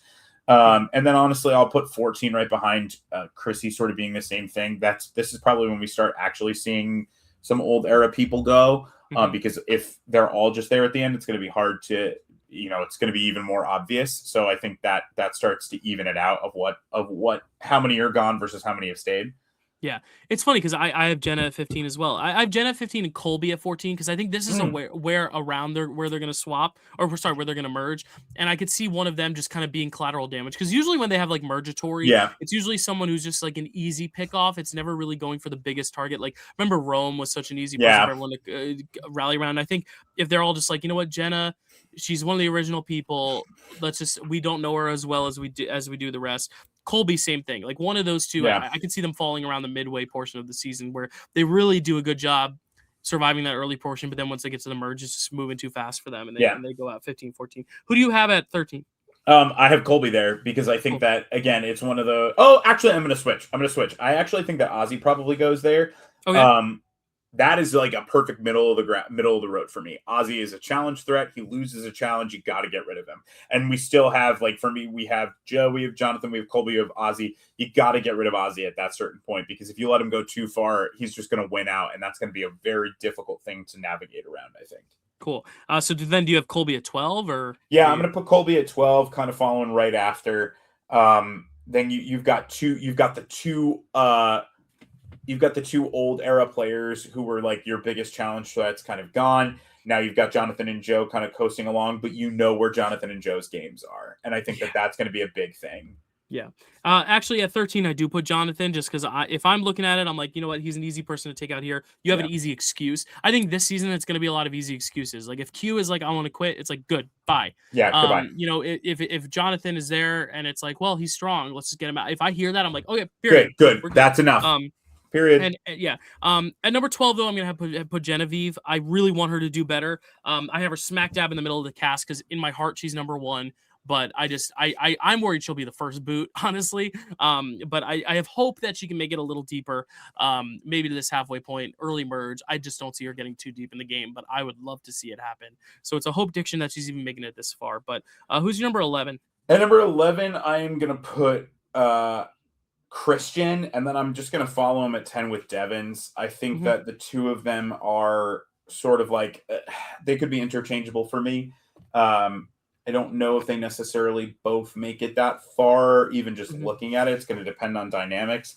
But I think that with Devins, the big thing is that he might have played too hard, and then they're like, it's time to get rid of him. And like you said, it's just like, yep, great, bye. And then Christian, I think people might catch on to what he's doing at that point and say, like, you know what, you're being sneaky. I got to get rid of you. I have a D at 11. I think this is as far as she goes personally. I just think if you have a winner still there, you've got now Jonathan, the big challenge guy. Genevieve's scary, but D is also scary. And I see her going around this mid portion. I think this is where I'm like putting the players that I'm like, they could make deep runs, but they're also so threatening. Like D, Genevieve. I have Christian at 10 for the same reason. I'm like, how do you let him get any further? But I would love to see him go further, obviously. I'll round out because this is the end of my middle 10 with Chrissy at 9. I see a world where she eventually, her mouth gets her in trouble. If not, I see her going beyond the 9th place point. But also, I think this is where you could see like some idols getting played, and someone like Chrissy might be collateral damage. But let us know, who's your number 9? Who's your actual top 8? Who's not in that top 8? Is it Jonathan, Joe, or Genevieve? I think this is where you get rid of Jonathan. I don't think you need Jonathan from this point onward, because you don't. Again, if you're looking at who's left, we've got a lot of non-challenge threats here. And I think if you have the opportunity to get rid of Jonathan or Joe, you get rid of Jonathan because you're probably not working with him. I thought about putting Joe there, but I think Joe is probably a lock for top 8 at this point. Okay, so of that top 8, who do you have at 8? At 8, this is where I think Genevieve goes. I think Genevieve is, again, might be collateral from an idol, might be collateral from, we got to get rid of another. There's only room enough for a couple of us, and I think that that's where she kind of finds herself. Cool. I have Stephanie here at 8. I just think this is a point where I think we're going to start to see some of those like loyal players go, just because it's like, you know what, if they make it pretty deep, they make it to the end, maybe they will have a story on their side. A lot of these old schoolers that it's like, you know what, you've been around for a while. But same with Ozzy at 7. I could see him being a help for Suri, but then eventually she has to cut her allies like Stephanie and Ozzy to start building her resume. And then I'll just put at number 6 Aubrey. I think this could be a world where Suri has her people she's close to, but she's like, you know what, Stephanie, you were the last person on your tribe. Ozzy, you're a loyal ally, but you're Ozzy, the survivor man. Aubrey, you have a redemption story, Yeah. and instead decides to go with the coaches, Angelina's, Tiffany's, the people who aren't as big of these like obvious winners, and then like Joe, who's so loyal and who can still win challenges for her. And I think this is where if Cerie's going to win this game, I think she starts taking out her Yeah. close allies and building that huge resume. So I have Stephanie at 8, Ozzy at 7, Aubrey at 6. Sorry to rattle off so many. You can it's rattle okay. off your 7 and 6, your 6, 7, if you will. My 6, 7. 7, I have Joe. I think that Joe, again, if you're looking at my top 6, the big thing for them is just that Joe, while loyal, I think a lot of them are going to catch on to the fact that if he sits at the end with, especially if he's aligned with like Suri or Aubrey or whoever it is, he is just going to be an easy way for them to win. And I don't think that they're going to want that. So that's my 7. And then sitting over at 6, I think this is when they take D out. I think they say, you know, you're close enough to the end. You can't get to the end again. I have to see you go. And then I think following right at 5, I think that's where we're going to see Coach. If you notice, I have a big conglomerate of very strong women, and I have a very specific scenario in which I'd like to see this happen. But I think that they're going to get rid of Coach there because they know that if Coach gets to the end, there's probably a likelihood that he can win. Even though the last showing he had on South Pacific, he ended up in second. But I think that they have a very clear idea of how they want things to happen. And then I'm going to tell you that I think. Well, wait on your final 4. Okay. I want to get to final 4 in a sec. My 5 is going to be Joe. I think this is going to be where they're like, you know what, he can win a challenge or two. If they can get him out, they get him out here, just because he is, I think, in their eyes, probably a threat to win. Even though I don't ever think Joe will be a threat to win unless he plays a more cutthroat game. But this is where they're like, you know what, you won a lot of challenges. Now you have to go. It's going to be this heartbreaking final boot. So we both have Suri and Tiffany in our final 4. You have Aubrey and Camilla. I have Coach and Angelina. So first off, do we think America voted for fire making or no fire making? I think they did vote for fire making. I do too. So what do you think happens here with the final 4? I think that okay, are you ready? Mm-hmm. I think that Aubrey wins. I think that Aubrey wins this final immunity. I think either Aubrey or Tiffany, if I'm being honest with you. I don't think it matters. And I think that this is the perfect opportunity to take out Suri, because you know she loses fire making. She always loses fire making. And they send Suri and Camilla in, and they go, Camilla, this is your opportunity to redeem yourself. You should have won fire making before. Let's see if you can do it again. And I think for the first time ever, Suri wins fire making. And that is the big thing for her. That is the big thing of like, guess what? You were going to try and do it again, and I think it'll be a big thing for her at FTC. So I think Camilla goes out again at 4, unfortunately, which makes me sad. Nice. Yeah. In my brain, I don't know how it happens, but I have, if they do a proper vote, maybe they vote out Coach at 4th, and in your final 3 is Suri, Angelina, Tiffany. I don't know, but I could see a world where like Coach wins final immunity, takes Angelina because he thinks he can beat her, puts Suri with Tiffany, and then Suri finally wins her fire making challenge. I think it's going to be Suri winning a challenge, though, to shock everyone at final 4. Whether that's her winning the challenge and then putting other people in fire. And I think if she wins fire, I could see her taking Angelina and then putting Coach and Tiffany in fire, and Coach beats Tiffany in fire. Either way, I have Tiffany losing fire at final 4. So now you have a final 3 of Suri, Aubrey, and Tiffany. Who is getting the least amount of votes here? I think, as much as it pains me to say, I think Aubrey probably gets the least amount here. I think Aubrey gets the least amount, and I don't think it's by much. I think because if we're assuming that this jury is about 9 people, 10 people, 11, yeah. I think we're looking at probably an Aubrey getting like 3 or 4 votes at that. Like a 3 or whatever. I don't see this being an easy final tribal, because I think that people have made good connections with people at this point. I think that it's all going to come down to gameplay. And I think that like if I'm being honest, I think it's just an interchangeable thing. I think Aubrey gets like 3 votes to Tiffany's 4 at second. And Suri gets like 5. Yeah. And I think it's just a cascade. And I think it's a satisfying win, because not only did Suri win, she won by proving that even in the most difficult situation, she still should be able to come out on top. But she's never gotten the opportunity to be there, right? And I think that that's the good thing, is that like Tiffany plays such a strong game, Aubrey plays such a strong game, Suri still is able to inch them both out and give them what they need. Nice. The way I have it is I have Angelina getting 0 votes, kind of like the Michelle in Winners of War, where like we're really impressed that you were able to still make it here again. It's just like you don't have the same respect as these other 2 legends. Then Coach gets like a vote or 2. Maybe he gets a vote from Jonathan, or like a Colby or something as like, okay, you did that, you made it to the end, but Suri kind of wins pretty handily is Right. in my scenario. There we go. So we both have the same winner pick, but I think it's a good hope diction. If let's say there's a world where Suri's not winning, let's just say she gets cut at Fire or Final Five or whatever, who would be your winner pick as a backup? Would it be Tiffany? I think Tiffany. I think Tiffany is going to be the underdog of the season Mm. to watch. It's just going to depend on how she navigates the beginning part of the game. I think if she can navigate the beginning part, make a couple of good moves, start hiding in the merge, and then kind of come out on the other side of the merge being really, really fiery and really big player and really big, having a hand in kind of everything that happens. I think that's going to be her best bet. It's all going to depend on how that all goes down. Nice. Yeah, and I've already said I picked Angelina and Genevieve as my preseason picks before the season. Then after some interviews, I'm on the Suri or Coach train, so Yeah. I would say Coach. But I hope a woman wins a season. I hope an old Agreed. school woman wins a season. If it's Aubrey, that'd be a cool, satisfying ending. Maybe not as much Stephanie. It'd be Jenna. I'd be so happy if Jenna ended up getting a win here. Angelina would be a fun surprise as well. So I think there's a lot of avenues for some fun gameplay this season. But that's it. 2.5 hours. We did it in a pretty good time there. My laptop might die soon. So Zach, any last words you have for everyone before we begin the season? I will tell you tomorrow you will see our fantasy draft with the rest of us picking. Zach will be on auto draft, picking these contestants into our fantasy picks and some adjusted fantasy points. And then Wednesday I'll do a small bites in the morning and then a live stream at night after the episode. No, I'm excited. I can't wait to see all these old school players playing for the first time and to actually get to like experience it. I've never experienced the old school players, so I can't wait for that to just kind of grace my screen. I'm excited to host a viewing party for the first time, and then that's that.